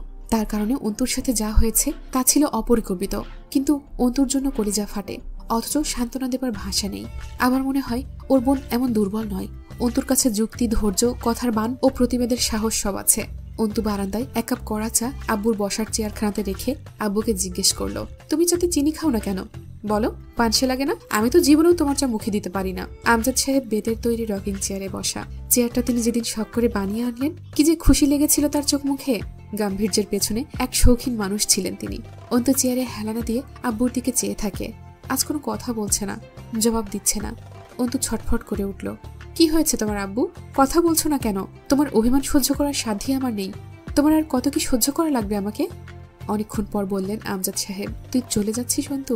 ওই বাড়ি কিন্তু যাব না আমি। তুই আসিস রোজ, আমি এখানেই থাকবো। অন্তু চমকে উঠল। এ কথা কেন মাথায় আসছে? অন্তিক এসে বসে আব্বুর চেয়ারটাতে। আব্বুর অবয়বটা মিলিয়ে যায়। অন্তু চারিদিকে তাকায় ব্যাকুল হয়ে। অন্তিক জিজ্ঞেস করলো, চাটা আমি খাবো? একটু চিনি এনে দিবি? দুই ভাই বোন অনেকক্ষণ যাবৎ চেয়ে থাকে একে অপরের চোখের দিকে। ঘোর নীরবতায় কাটে ততক্ষণ। অন্তু পরে উঠে দাঁড়ায়, ছোট চিনির কৌটা এনে 2 চামচ চিনি দেয় অন্তিকের কাপে। অন্তিক যেন লজ্জিত বোধকে পাত্তা না দিয়ে বলে, চা আব্বুর জন্য বানিয়েছিলি, তাই তো? বড় ভাই বাপের মতো। চাটা খাওয়া খুব বেশি অসাংগতিক হবে না? আমি তোর তেমন ভাই না অবশ্য। ঠিক বলেছি? অন্তু বলল। এমন ভং ধরছিস কথাবার্তায় যেন খুব শিক্ষিত আর বিজ্ঞ তুই। অনার্স পাশও তো করতে পারিস নাই, বরের মালা গলায় তুলেছিস। আমার সামনে বুজুর্গি কথাবার্তা বলতে আসবি না, বিরক্ত লাগে। অন্তুর ঠ্যাস মারা কথাতে অন্তিকে হেসে ফেলল। পাপ আর বিদ্যুৎ, প্রথমে এরা নিজেদের বাপকে মারে, শুনেছিস? আমার পাপও ছাড়েনি আমায়। অনেকক্ষণ মাথা ঝুঁকিয়ে চুপচাপ বসে থেকে অন্তিক বলে, পলাশ কি করেছিল তোর সাথে? অন্তু বলল, পলাশের ব্যাপারে কিছু জানিস? এমন কিছু যা জানা উচিত ছিল আমার। প্রসঙ্গ এড়িয়ে নিজেই প্রশ্ন করল অন্তু। সকাল 11টার দিকে অন্তিককে সাথে নিয়ে অন্তু রওনা হয় মুস্তাকিনের ফ্ল্যাটের উদ্দেশ্যে। আয়নার সামনে দাঁড়িয়ে চুলগুলো হাতে খোপা করা মুহূর্তে রাবেয়া রুষ্ট কণ্ঠে বললেন, বোরখা ছাড়ছিস? এমনি চলাফেরা করে মেয়ে মানুষ? জাহান্নামী হয়ে গেছিস তুই। আল্লাহরে ভয় লাগে না? বেপর্দা বেহায়াদের মতো চলাফেরা করতে শিখেছিস? অন্তু খোপাতে ছোট্ট ক্লিপ লাগাতে লাগাতে বলল, কিসের পর্দা করার কথা বলছো আম্মা? বেশ্যার শরীরে বোরখার পর্দা? যে মেয়ে পরপুরুষ ঘরে ঢোকায় তার পর্দা? মাছি দাঁড়ানোর মতো করে হাত নাড়ে অন্তু। মূর্খ তুমি। মনের সান্ত্বনায় পর্দা করে রাস্তায় বের হয়ে মানুষের যে নোংরা ভাষাগুলো শুনবো তাতে পাপ বাড়বে আম্মা? কি বলতো? মানুষের আসল পোশাক সম্মান, তা আছে আমার? কাপড়ের পোশাকে শরীর ঢাকলেই কি আর না ঢাকলেই বাকি? নেহাত সভ্যতার খাতিরে পোশাক পরা। যখন সম্মানের ভূষণ দেহ থেকে খুলে পড়ে গেছে, কিসের পোশাক গায়ে চড়াবো? লোক দেখানো হয়ে যাবে না? আর ওইটাকে রিয়া বলে, যা হারাম। ওষুধ খেয়ে নিও, বের হচ্ছি। মুস্তাকিন থাকে দিনাজপুরের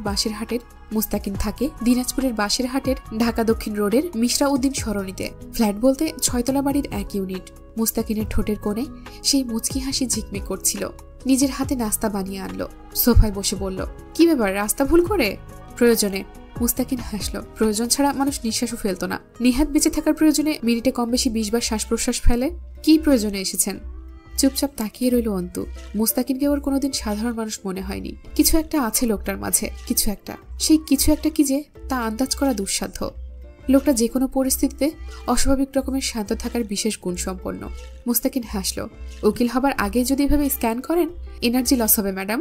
এই জহুরি দৃষ্টিকোণকে বাঁচিয়ে রাখুন। আপনার ভবিষ্যৎ পেশায় অতি প্রয়োজন। এখন খরচা করবেন না অপ্রয়োজনে। লোকটা হাসে বেশি। তো আপনি বলছেন আপনাকে নিরীক্ষণ করার প্রয়োজন নেই? নিজেকে খাঁটি বলছেন? ফের হেসে ফেলল মুস্তাকিন। খাঁটি?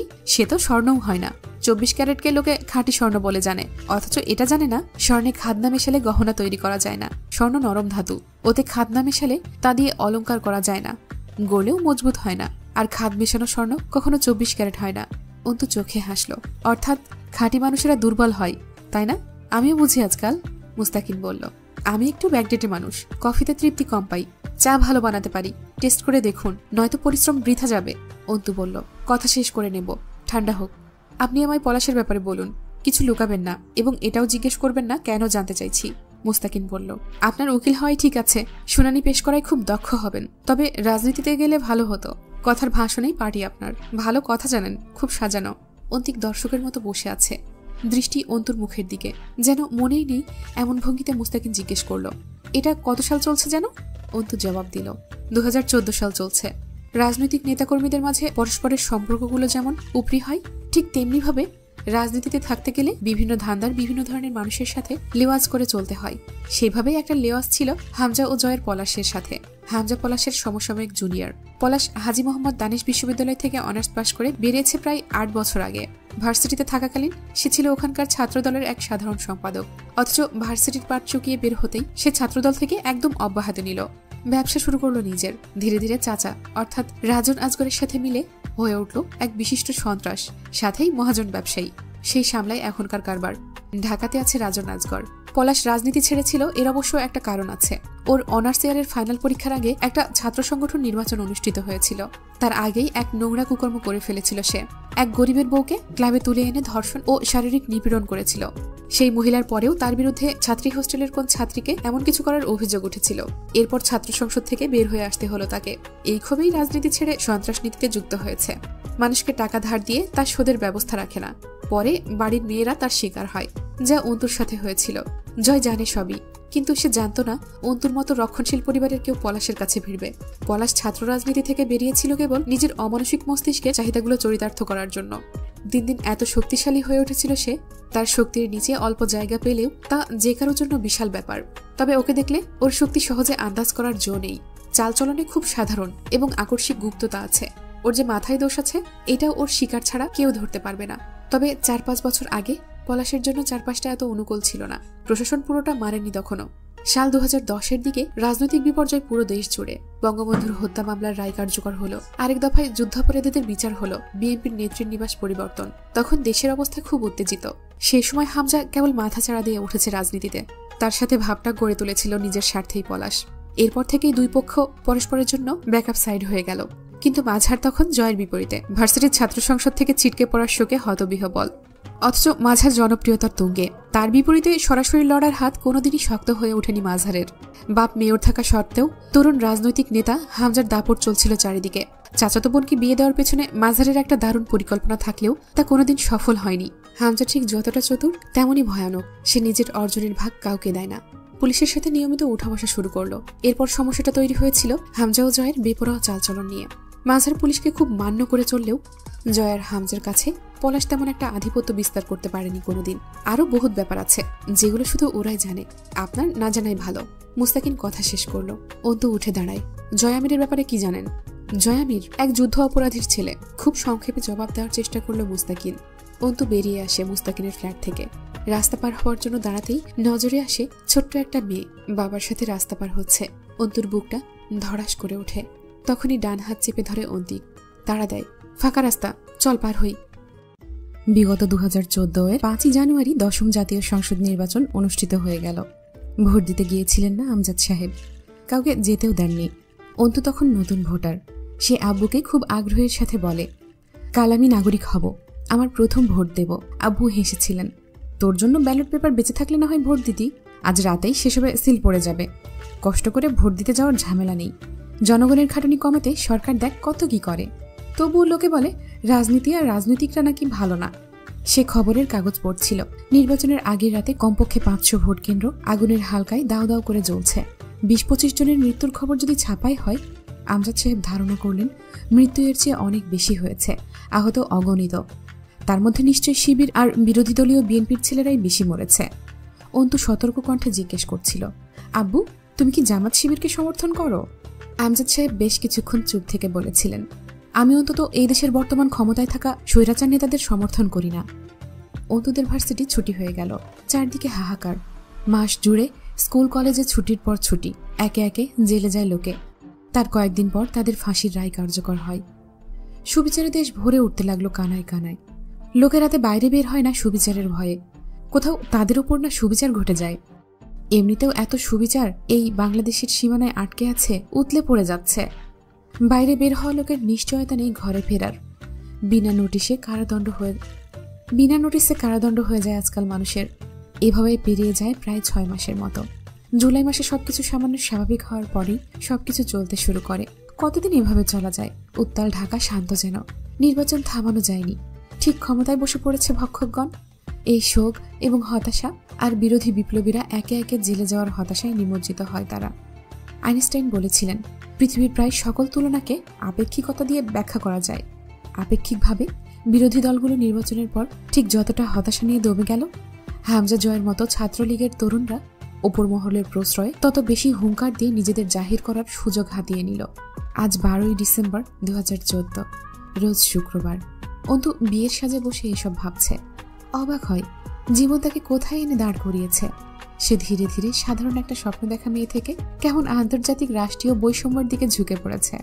কিসের সংগ্রামের আগুন বুকের ভেতর ধিক ধিক করে জ্বলছে। পরিস্থিতি তার ভেতরে যে আগুন জ্বালিয়েছে তা তাকে আর কতদূর নিয়ে যাবে। অন্তু মাঝে মধ্যে বিরক্ত হয় নিজের ওপর।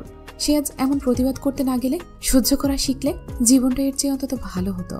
তখনই আব্বুর সেই সব শিক্ষা এসে সামনে দাঁড়ায়।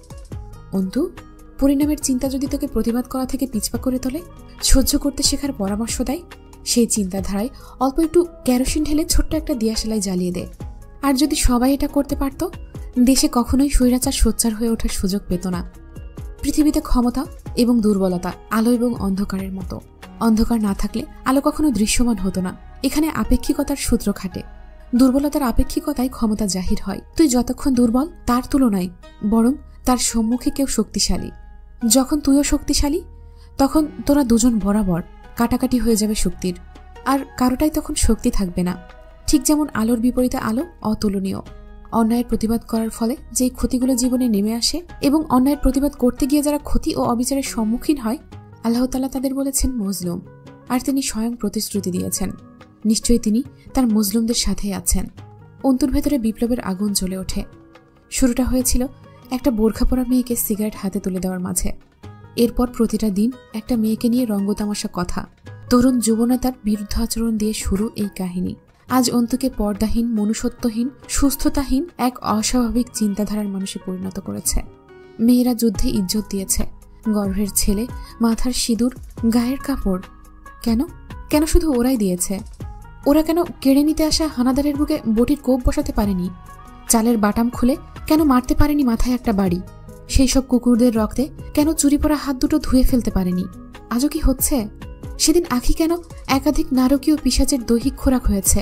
কেন দ্বিখণ্ডিত করে ফেলতে পারেনি সেই সকল ক্ষুধার্ত জন্তুদের পাপী দেহটাকে? অন্তুর সাথে কি এরকম কিছু হয়েছে? এত হানাহানি কিসের? যারা শান্তি প্রতিষ্ঠা করতে চায় তারা কেন জেলে পচে মরছে? গত 2023-এর 12 ডিসেম্বর এক ইসলামী রাজনৈতিক নেতাকর্মী আব্দুল কাদের মোল্লাকে ফাঁসিতে ঝুলিয়ে দেওয়া হলো।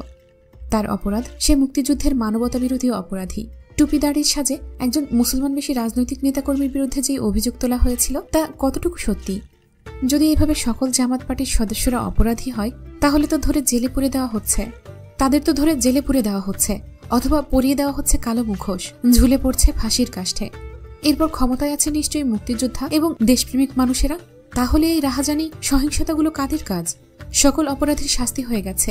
এখন গোটা বাংলা শান্তিতে ছেয়ে যাওয়ার কথা। তবুও কেন শহরে শহরে বাস ট্রাম পড়ছে, মানুষ মরছে, ছিনতাই, নির্যাতন, অপরাধের সীমা থাকছে না? জয়েরা কেন এত শক্তিশালী? হামজা কি করে জনসাধারণের প্রতিনিধি হয়ে ওঠে? বাংলাদেশ তো মুসলিমের দেশ, বাংলাদেশ তো সকল ধর্মের ঐক্যের দেশ। তাহলে শান্তি নেই কেন? অথচ প্রতিটা ধর্মেই তো জীবনবিধান রয়েছে। তবুও কেন এখানে পূর্ণাঙ্গ জীবনবিধানের ধার ধারার মতো সংবিধান নেই? সংবিধানে কোনো ধর্ম নেই। ধর্মের ডাক দেওয়া মানুষগুলো কেন শেলের শিকল ধরে দাঁড়িয়ে কালকুটরিতে? মার্চের 16 তারিখে অন্তু গেল থানায় চাচার নামে কেস ফাইল করতে। আমজাদ সাহেব জানতেন না। অন্তু টুকটাক বিষয়গুলো জেনেও আরও জানার জন্য না জানার ভান করেছে। পরের দিন বঙ্গবন্ধুর 94তম জন্মদিন। থানার গেটে এক পুলিশ থামিয়ে অন্তুকে বলল, বোরখা খুলে ভেতরে যান, হিজাব খুলে ফেলুন, মুখ দেখান। অন্তু বলেছিল, বোরখার ওপর দিয়েই তল্লাশি করুন। পুলিশটি বলেছিল, ম্যাডাম যা বলছি তাই করুন। আজ জঙ্গির দল বোরখার আড়ালে বের হবে, আজ জঙ্গির দল বোরখার আড়ালে বের হবে।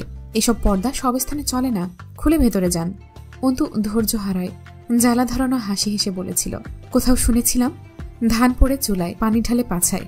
আপনি সারা দেশে আছেন, যেখানে আসলেই বোরখার তলে ধান পড়ছে সেই সব জায়গায় গিয়ে পাহারা দিন। বরং কর্তব্যপরায়ণতার নাটক করে অজায়গায় পানি ঢালবেন না, নয়তো দেখবেন ওইদিকে ধান পুড়ে সিদ্ধ, পাতিলটা সহ ব্লাস্ট হয়ে গেছে। অন্তু আর দাঁড়ায়নি সেদিন। সেই পুলিশ অফিসারকে কথা বলার সুযোগ না দিয়েই চলে এসেছিল। অন্তুর বরযাত্রী আসলে খুব বেশি নয়। হুমায়ুন পাটোয়ারি, হামজা, পার্টির কিছু বিশিষ্ট ছেলে ছাড়া আর কেউ আসেনি।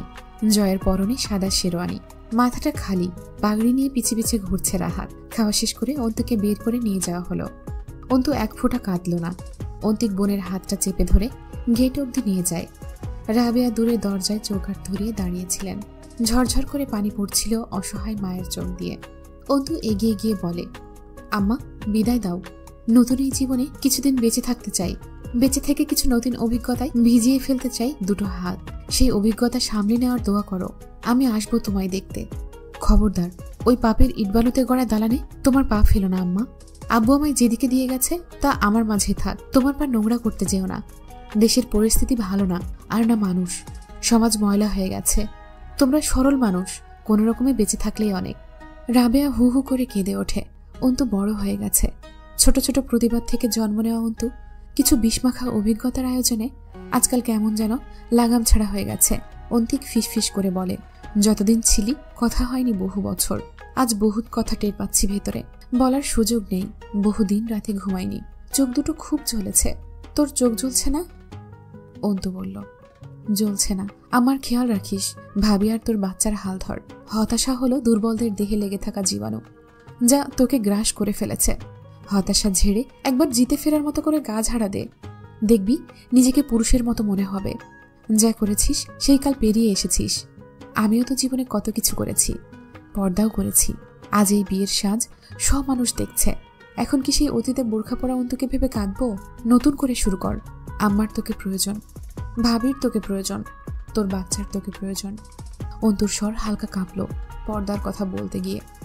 অন্তিক বলল, আর তোর তোর প্রয়োজন নেই আমাকে? অন্তু বলল, আমাকে খুব প্রয়োজন। এছাড়া আশেপাশে প্রয়োজনীয় কিছু তেমন চোখে পড়ছে না আপাতত। গাড়ি তখন চলছে হাইওয়ের ওপর দিয়ে। অন্তুর পাশে জয় নেই, সে পেছনের গাড়ির ড্রাইভার। উদ্ভট কর্ম খুব মানানসই তার সাথে।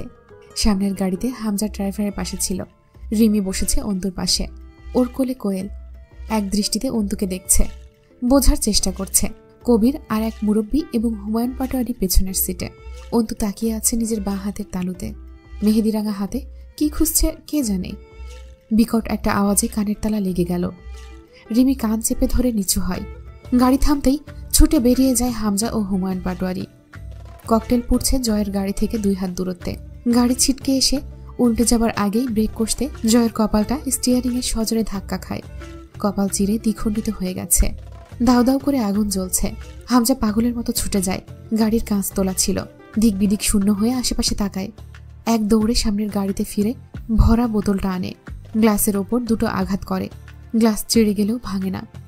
এবারও দুটো ককটেল ফাটে রাস্তার ওপরে। গাড়ির পেছনে আগুন জ্বলছে দাউ দাউ করে। কেউ কেউ সজাগ হয়ে উঠলেও রক্তাক্ত শরীরে নেই এক ফোঁটা জোর। কেউ বের হবার মতো অবস্থায় নেই। রিমি কোথাও থেকে যেন একটা ভাঙা ইটের টুকরো এনে হাতে ধরিয়ে দেয় হামজার। হামজা এক পলক সেদিকে তাকিয়ে জয়কে বলে, মাথা তুলিস না কিন্তু। ইটের 4টা আঘাতেই কাঁচ ভেঙে হাত ঢুকিয়ে কাঁচের লক খোলে। যা ধারণা করেছিল তাই। জয় অর্ধচেতন। ওকে হিঁচড়ে বের করে বুকের সাথে চেপে ধরে দৌড় লাগায় সামনের দিকে। যখন তখন অ্যালকোহল ভর্তি বোতল এসে পড়তে পারে গায়ে। হামজা অপর হাতে রিমির হাতটা ধরে ছোটার চেষ্টা করে। আরও দুটো ককটেল বোতল এসে সামনে পড়ে। পরেরগুলো গাড়ির ওপরে। কে মরল কে বাঁচল তা পরে হবে। আরও কিছুটা দূর এগিয়ে আসার পর গাড়িতে এসে 3টা কাঁচের বোতল গ্রেনেড হয়ে ছড়িয়ে পড়ে। তরলগুলো গাড়িতে পড়তেই বোতলের কর্কের আগুনে দহন শুরু হয়ে যায়। জয়ের হাতের চামড়া ছিলে মাংস উঠে এসেছে। কপালে চাপটি ধরা রক্ত। ভ্রুতে এসে রক্তচাপ ধরেছে। গোটা সাদা শেরওয়ানি রক্তে ভেজা। এবার হামজার খেয়াল করে আসলে কপালের কোণ দিয়ে মাথার ডান পাশে কেটে গেছে। কান দিয়ে রক্ত চুয়ে পড়ছে। এতক্ষণে জয় একেবারে জ্ঞান হারায়। হাত পা ছেড়ে দেয় হামজার কাঁধে। লোকজন দূর থেকে দেখে দৃশ্য। দাউ দাউ করে আগুন জ্বলছে। ফুল সাজানো গাড়ির পেছনটায় জ্বলছে। লাল টুকটুকে শাড়ি পরা বউ দাঁড়িয়ে সামনে গাড়ির দরজার সামনে। হুমায়ুন পাটোয়ারি জয়ের হাতটা ধরে ঝাঁকায়। জয়, মামা, ও জয়। হামজা বলে, আব্বু আপনি আরমিনকে বাড়িতে নিয়ে যান। এখানে কিচ্ছু হয়নি। মাঝপথে কল আসায় আমরা জরুরি কাজে ঢাকা গিয়েছি। কেমন? বৌভাত 2 দিন পরে হবে। গান বাজনার কমতি রাখবেন না। লোকজন যা আছে সবার ভালো আপ্যায়ন করবেন। খুব শীঘ্রই ফিরবো আমরা। এই খবর নিজে থেকে লিক না হওয়া অবধি এরকম কিছুই হয়নি, ঠিক আছে? পথ এখনো বেশ খানিকটা বাকি পাটোয়ারি বাড়ির। গাড়ি থেকে নামার পর সামনে শত শত লোক। পুরো পাড়া এসেছে জয় আমিরের বউকে দেখতে। তার উপর যে তামাশা করে জয় আমির বিয়ে করেছে। আজ অন্তর রাঙা গম্ভীর সুশ্রী চেহারাটাকে গিলে খেলো কত লোকে। মূর্তির মতো দাঁড়িয়ে চোখের নজর ঘোরায় অন্তু। দোতলা বাড়ি, বেশ বড় বাড়ি। তখনই অন্তুর মাথায় আসে, হামজা কি করে? মেয়র হয়েছে তো সেই দিন। জনগণের টাকা পয়সা মেরে বড়লোক হতে তো সময় লাগার কথা। এত বড় বাড়ি, গাড়ির বিলাসিতার উৎস কি শুধু এই ওয়ার্কশপ? লোহার ব্যবসায় এত আয়? অন্তুর বিশ্বাস হয় না। আবার মাথায় ঘুরছে জয়ের রক্তাক্ত মুখটা। গাড়ির পেছন দিয়ে সেই রক্তের স্রোত। এরকম রক্ত প্রথমবার আব্বুর দেহে দেখেছিল সে। পার্টির ছেলেরা ভরা চারিদিকে। সবার মাথায় লাল গামছা বাঁধা। এই বাড়িতে যে এত বড় আয়োজন তা বরযাত্রীর সংখ্যা দেখে বোঝা যায়নি। কিছু বিশেষ লোক মোতায়েন করা হয়েছে। তাদের হাতে লাঠি, ফাঁড়া, ঘড়ি, কেউ কেউ চাদর পরেছে। হাঁটার সময় হাতের রামদাগুলো বেরিয়ে আসছে চাদরের প্রান্ত থেকে। এইসব নিরাপত্তা কেন? হামলার ভয়? কিসের হামলা? সন্ধ্যা লেগে যায় ঘরে বউ তুলতে তুলতে। আজ পাটোয়ারি বাড়ির মেন গেট খুলে দেওয়া হয়েছে। সিঁড়ি বেয়ে বেয়ে উঠে আসছে দলে দলে লোক। গেটের ডান দিকে ছোট্ট বাগান, তার বাঁ পাশে ওয়ার্কশপের সীমানা শুরু। ডান দিকের ঝোপের পাশ ঘুরে ঘুরে গেছে একটা গলি, তা বোধহয় বাড়ির পেছনের দিকে যায়। কিন্তু বাড়ির পেছনে বিশাল প্রাচীর তোলা, ওইদিকে রাস্তা কিসের? অন্তুর মাথাটা নত ছিল। যখন দরজায় পা রাখল, শাড়ির কুচি ধরে এগিয়ে অল্প মাথাটা তুলতেই একটা মেয়ের জলজলে চোখ নজরে এলো। অন্তুকে গিলছে যেন চোখ দুটো। দুটো ঢোক গিলাও নজরে আসে অন্তুর। কৌতূহল তৈরি হলো মেয়েটার প্রতি। বাসরটা সাজানো হয়েছে কাঁচা ফুলে। জয়ের ঘরে পা রাখতেই যে জিনিসটা চোখে বাঁধে তা হলো ঘরের দেয়াল ভর্তি জয়ের ছবি। সবচেয়ে বড় ছবিটা সাদা পাঞ্জাবি পরা, গলায় চাদর পেঁচানো, ওটা দরজার সামনে দেয়ালে টাঙানো। একটা খাট, ড্রেসিং টেবিল, কাঠের আলমারি, ছোট্ট 2টা সিটের সোফা, কাউচ বলা চলে, বুকশেলফ, কর্নার শোপিস রাখা বাথরুমের দরজা থেকে একটু দূরের 2 দেয়ালের কোনায়। অন্তুর তাচ্ছিল্যই এলো। এইসব বড়লোকি চলাফেরার সোর্স কি? চাঁদাবাজি? জয় এখন কোথায়? একের পর এক লোক আসছিল, দেখছিল। কেউ কেউ মুখ দেখে টুকটাক উপহার বা টাকা হাতে গুজে দিচ্ছিল। সেই সময় কোথায় থেকে কোয়েল ছুটে এসে কোলে চড়ে বসে অন্তুর। মুখ ফিরিয়ে দেখতে শুরু করে। হাস্যকর ছিল দৃশ্যটা। কোলে চড়ে বসে মুখ দেখা। তুলি পাশে জিজ্ঞেস করলো, পছন্দ হয়েছে বৌমণিকে? বাচ্চাটা বলল, বউ? তুলি বলল, জয় মামার বউ এটা, তোমার রিমি মামির মতো আরেকটা মামি। মামিকে ভালো লেগেছে তোমার? কোলে চড়ে বসলে যে? কোয়েল আধা স্বরে বলে। জয় তো থেমে গিয়ে চেয়ে থাকে অন্তুর দিকে বাচ্চা সুলভ দৃষ্টিতে, যেন বুঝতে চেষ্টা করছে ব্যাপারটা। দারুণ মায়া লেগে গেল অন্তুর। গালটা টেনে দিয়ে ভালো করে টেনে কোলে বসিয়ে এক হাতে জড়িয়ে রাখলো কোয়েলকে। তুলি মিষ্টি হেসে নিজের পরিচয় দেয়, আমি তোমার এক ননদ। তোমার তো আপন ননদ ভাসুর কেউ নেই, আমি হামজার ছোট বোন। অন্তু হাসলো অল্প। তুলি অল্প টিস্যু ছিঁড়ে সযত্নে অন্তুর মুখের ঘাম মুছে দেয়। কি করে কি হলো সেটাই ভাবছি। জয়ামন ঘর বাঁধার ছেলে না? তবুও দেখেছ সাথে আসেনি। তুমি তো ভীষণ সুন্দরী, এত ঘামছো কেন? চিন্তা করছো কি নিয়ে? চার্জার ফ্যান দেব? ওহ, ঠিক আছি। অন্তুর পর্যবেক্ষক দৃষ্টি কিছু আবিষ্কার করে ফেলে তুলির মুখে। ফর্সা ধবধবে চেহারায় কালচে দাগগুলো খুব দৃষ্টিকটু। ঘাড়ের কাছের জখমটাও ওড়নার আড়াল থেকে বেরিয়ে আসছে।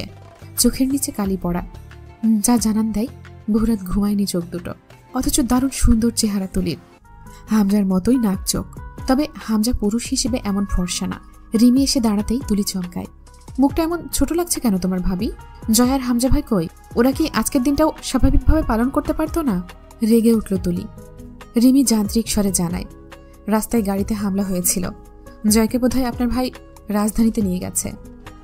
আতকে ওঠে তুলি, মুখটা বিবর্ণ হয়ে যায়। দরজার বাইরে ধপ করে বসে পড়ে তরু। মৃত ঝর্ণার মতো ঝিরঝির করে গড়িয়ে থুতনি ছোঁয়া নোনা জল।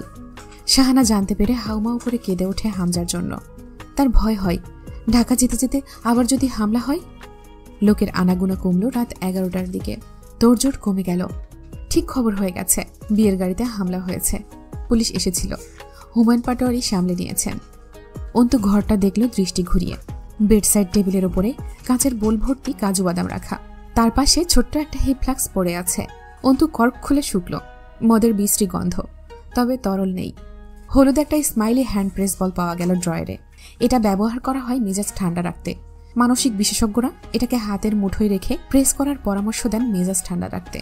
ড্রয়ারে ছোট বড় ছুরি অনেকগুলো, বুলেট কেস পড়ে আছে, অনেকগুলো সিগারেটের বক্স, দিয়া সেলাই, লাইটার, কাগজের মোড়কে বিভিন্ন রকমের বড়ি পেল অন্তু। দুটো খালি সিরিঞ্জ, স্লিপিং ড্রাগ বলেই মনে হলো। ভারী গহনা ও শাড়ি খুলে সুটকেস থেকে একটা সাদা লম্বা জামা বের করে নিল। বাথরুমে এগোনোর পথে গয়না তুলে রাখার জন্য আলমারি খুলল। সারি সারি শার্ট, পাঞ্জাবি, টি শার্ট, প্যান্ট ঝুলছে। দুধ সাদা থানের মতো লুঙ্গি ভাঁজ করে রাখা। নিচের তাকে পারফিউমের কৌটো, বেশ কয়েকটা ঘড়ির বক্স সাজিয়ে রাখা। অন্তু অবাক হয়ে দেখল একটা দুমড়ে যাওয়া আধা খাওয়া সিগারেট। অন্তু থমকে দাঁড়িয়ে থাকে। জয়ের সাথে প্রথম সাক্ষাতের কথা মনে পড়ে। এই সিগারেটের টুকরো পায়ে পিষে ফেলার মাঝ দিয়ে জয় নামক অভিশাপের আগমন হয়েছিল তার জীবনে। দেখতে দেখতেই নবম দিন অন্তুর পাটোয়ারি বাড়িতে। সারাদিন বারান্দায় দাঁড়িয়ে থাকা, ঘুরে ফিরে জয়ের ঘরটা দেখা, রান্নাঘরে গিয়ে রিমির পাশে দাঁড়িয়ে থেকে আবার রুমে আসা। সকালে হুমায়ুন পাটোয়ারি ডেকে বললেন, আরমিন আম্মা। সুমধুর ডাক। অন্তু কাছে গেলে সহাস্যে বললেন, মামা শ্বশুরকে 1 কাপ চা দিতে পারো? অন্তু রান্নাঘরে যেতে যেতে ভাবে, আসল শ্বশুরের খবর নাই, মামা শ্বশুরের ঘুম নাই, তার আবার চা চাই। বাংলার সব ঘরে চায়ের চলন নেই নিয়ম করে। উচ্চবিত্তরা এইসব মানে। পাটোয়ারি সাহেব ভালো লোক, ব্যবহার কথাবার্তা সব আন্তরিক। অন্তুর ওনাকে ভালোই লেগেছে, কিন্তু শাহানা অন্তুকে সহ্য করতে পারছে না। অন্তুর বাড়িতে পানা রাখতেই বাড়িতে রক্তের ছাপ লেগেছে।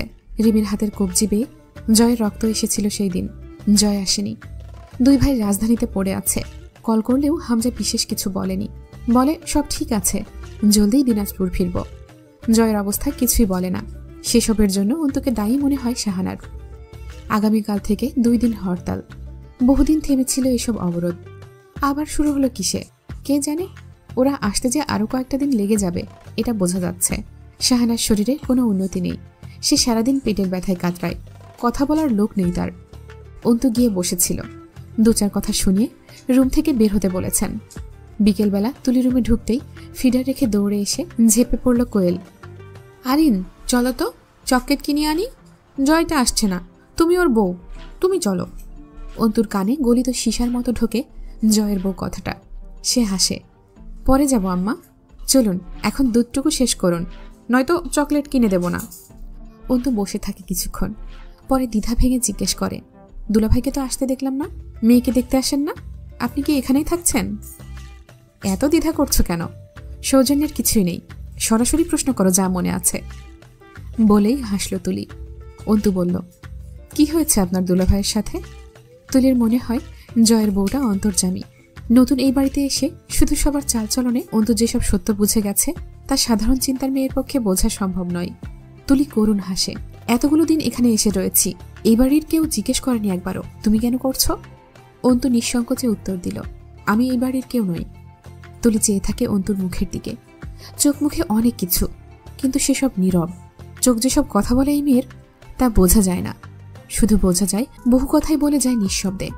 ওড়নাটা মাথায় পরে শাড়ির আঁচলের মতো করে, কপাল অবধি পড়ে থাকে। চলনে একটা আভিজাত্য আছে। তুলির পছন্দ হয়েছে জয়ের বউকে। এখন সে বুঝতে পারে যা তা ধরে আনেনি জয়। অন্তু নামাজ শেষ করতেই ঘড়িতে 11:43 বাজে। বাড়িতে খাওয়া দাওয়ার কোনো ঠিক নেই এদের। কেউ অসুস্থ, কেউ বা বিষণ্ণ, কেউ ঘুমন্ত। অন্তু নিজেই খাবার বেড়ে নিয়ে খেতে বসল। খানিক পরে হুমায়ুন পাটারি এসে বললেন, খাবার দে তো আম্মা, কেউ খাক না খাক, আমি তুই খেয়ে বাঁচি। অন্তু খেতে খেতে জিজ্ঞেস করে, আপনার হাই প্রেশার আছে মামা? না, কিন্তু অ্যাজমার ভাব আছে। তাহলে মাংস খাবেন না, ওটা আমি আমার জন্য বের করেছি, আপনি ডাল দিয়ে খেয়ে নিন, আমি তরুকে ডেকে আনছি।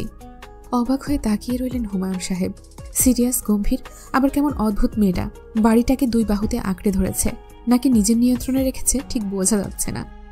তরুকে রুমে না পেয়ে ছাদের দিকে পা বাড়ালো অন্তু। সে ওখানেই বেশি সময় কাটায় আজকাল, একা একা নির্জনে। অন্তুর দিকে তাকায় না। অন্তুর এটাও বোঝা হয়ে গেছে তার কাছে সর্বোচ্চ ঘৃণা পাওয়া পুরুষটারও একটা বিরোহিনী আছে। আশ্চর্য হলেও আশ্চর্য নয়, কারণ মানুষের মন বড় বিচিত্র। তরুর কাছে হয়তো জয়কে ভালোবাসার কারণ আছে। অর্ধেক সিঁড়ি উঠতেই রিমির চিৎকারে বাড়ি কেঁপে উঠল। অন্তু পিছু ঘুরতেই ওর আগে তরু নেমে আসে পাশ কাটিয়ে। ধাক্কায় অন্তু পড়ে যেতে নিলে তরু বাহু চেপে ধরে গম্ভীর হয়ে বলল, এত নড়বড়ে হলে চলবে না, সিঁড়িঘরের দরজা আটকে দ্রুত নেমে এসো। এবার সকলে শুনতে পায় সজোরে ঠাস করে কাঁচ ফাটার আওয়াজ। বেরিয়ে আসে রিমি। তার বাহুর ওপরে কামিজের হাতা রক্তে ভেজা, কাঁচের আঘাত পেয়েছে। অন্তু ভেতরে ঢুকে দেখে রিমির ঘরের জানালার কাছে 3টে ছিদ্র, পাথর ছড়িয়ে আছে মেঝেতে। অন্তু থাকা অবস্থায় আরও 2টো পাথর এসে অন্য জানালার কাঁচ ভেঙে দেয়াল ছিটকে পড়ে। নিচে যেন বিক্ষোভ শুরু হয়েছে এত রাতে। দলে দলে পদচারণার আওয়াজ বাড়ির চারপাশে টহলের মতো ঘুরছে। অন্তু বেরিয়ে আসে দ্রুত। রিমি সাবধান করে, আরমিন এখানেই দাঁড়াও, ঘরে যাবে না, জয় ভাইয়ার ঘরে হামলা সবসময় আগে হয়। দরজায় করাঘাত পড়লে খুলে দেয় অন্তু। কবির অন্তুকে সালাম দেয় কপালে হাত ইশারা করে। হন্তদন্ত হয়ে ভেতরে ঢুকে রিমিকে বলে, রাহাত মরে গেছে ভাবি, ক্লাব ঘরে আগুন জ্বলছে, সব শেষ, ক্লাবের সব শেষ, বিরোধী দলের শুয়োরের বাচ্চারা ক্লাব ঘর জ্বালিয়ে দিয়েছে। রিমি চেয়ারে বসে পড়ে। শ্বশুরকে বলে, আব্বু আপনার ছেলেকে কল করুন তো, এই সময় বাড়ির লোকগুলো মারবে সে। জয় ভাইয়ার চিকিৎসা বাড়িতে হবে, জেলায় ফিরতে বলুন, আমি আর এসব নিতে পারছি না, আমি কিন্তু ও বাড়িতে চলে যাব। তুলি বলল, শান্ত হও ভাবি, আব্বু আপনি নিচে যান, গেট খোলার দরকার নেই, এসব করছে ওরা গেট খোলানোর জন্য, নিচে যান, মেন ফটকে লোক দাঁড় করান। হুমায়ুন সাহেব বললেন, কবির নিচে কে কে আছে রে? সবাই আছে মামা, আপনি বললে অ্যাকশন নেব। দরকার নেই, 2 ভাই জেলায় নেই, এখন অ্যাকশন নেবার কিছু নেই, ওরা ফিরুক, যা করার ওরাই করবে, চল। তুলি তরুর হাতে কোয়েলকে দিয়ে পেছনের বারান্দায় যায়। খানিক বাদে ফিরে এসে রিমির পাশে বসে বলে, পেছনের জঙ্গলে দলে দলে ঢুকছে সব। হরতাল ডেকেও একটা রাত সহ্য হয়নি হারামজাদাগুলোর। আবার ক্ষমতা চায়, গদিতে বসলে এইসবই করে বেড়াবে। অন্তু চুপচাপ দাঁড়িয়েছিল। সবাই যেন পেশাগত এইসব ব্যাপারে খুব অভ্যস্ত লাগছিল সকলকে। এবার বলে উঠল, বিএনপির কথা বলছেন? আওয়ামী লীগই বা গদিতে বসে কি শান্তি প্রতিষ্ঠা করে ফেলল? মোট কথা, গদিতে যেই থাকুক, খেলা একই রঙের দেখাবে। দলের লোকে কিছুই না, যা যায় সব তো জনগণের। ওরা তো শুধু নিজেদের মধ্যে মারামারি খেলে বিনোদন নাই জীবনের। অনেকক্ষণ আর কেউ কোনো কথা বলল না। বারবার সবাই অন্তুর দিকে তাকাচ্ছিল। অন্তু সযত্নে একটু স্যাভলন মাখিয়ে রিমির হাতে একটা কাপড় বেঁধে দিল। রিমি জিদ ধরে বলল, কাল সকালে যদি এ বাড়ি না ছেড়েছি, আমার জিহ্বা কাটা পড়ুক। ওই লোক আসুক বাড়িতে। না নিজের জীবনের গ্যারান্টি রেখেছে, না আমার বাপ চাচা রাজনীতি করেনি, এমন কখনো বাড়ির লোক নির্যাতন হয়নি। কারণ ওদের এই বাড়ির লোকদের মতো লালসা ছিল না। রাজনীতি বহু লোক করে, এদের মতো জান হাতে করে মাঠে নামা রাজনীতিবিদদের মুখে আগুন দিই আমি। রাগে কটমট করে ওঠে রিমি। কল লাগালো হামজাকে, আপনি কবে আসবেন? নাকি আমি বাড়ি ছাড়ব? কি করছেন? কোথায়? বাড়ির নিরাপত্তা দিতে পারেন না? কিসের নেতাগিরি দেখান? বাড়িতে এরকম মরতে রেখে কোথায় মরতে গেছেন নিজে? শান্ত হও তুমি। আজ রাতে রওনা দেওয়া হলো না। নিজে এখন দেখো হাঙ্গামা থেমেছে, পুলিশ গেছে, ছেলেরা এসে জমেছে, ওরা সারা রাত থাকবে ওখানেই। আর কিছু হবে না, শান্ত হও, আমি আসছি। জয়কে চাইলেও হাসপাতালে রাখার উপায় নেই। ও 3 দিন আগে হাসপাতাল ছেড়েছে জ্ঞান ফিরতেই। আমি গাড়িতে, পরে কথা বলছি। ফিরবেন কবে? গর্জে উঠল রিমি। কাল রওনা দেব। বললাম তো আর কিছু হবে না। খেয়ে নাও, ভেতরের ঘরে শুতে যাও। ঘরে থাকার দরকার নেই। আসলেই বাইরের গেটের উপর ধুমধাম আঘাত পড়ছে। পাথর ছোড়াছুড়ি বন্ধ হয়েছে। অনেকেরই সমস্যারে আলোচনার গঙ্গানি ভেসে আসছে। অন্তু নিজের ঘরে এসে বারান্দায় দাঁড়ালো। জয়ের ঘর ডান পাশে, পেছন থেকে সামনে থেকে সমান। বেলকনিতে দাঁড়িয়ে রাস্তার ভিড় দেখা যায়।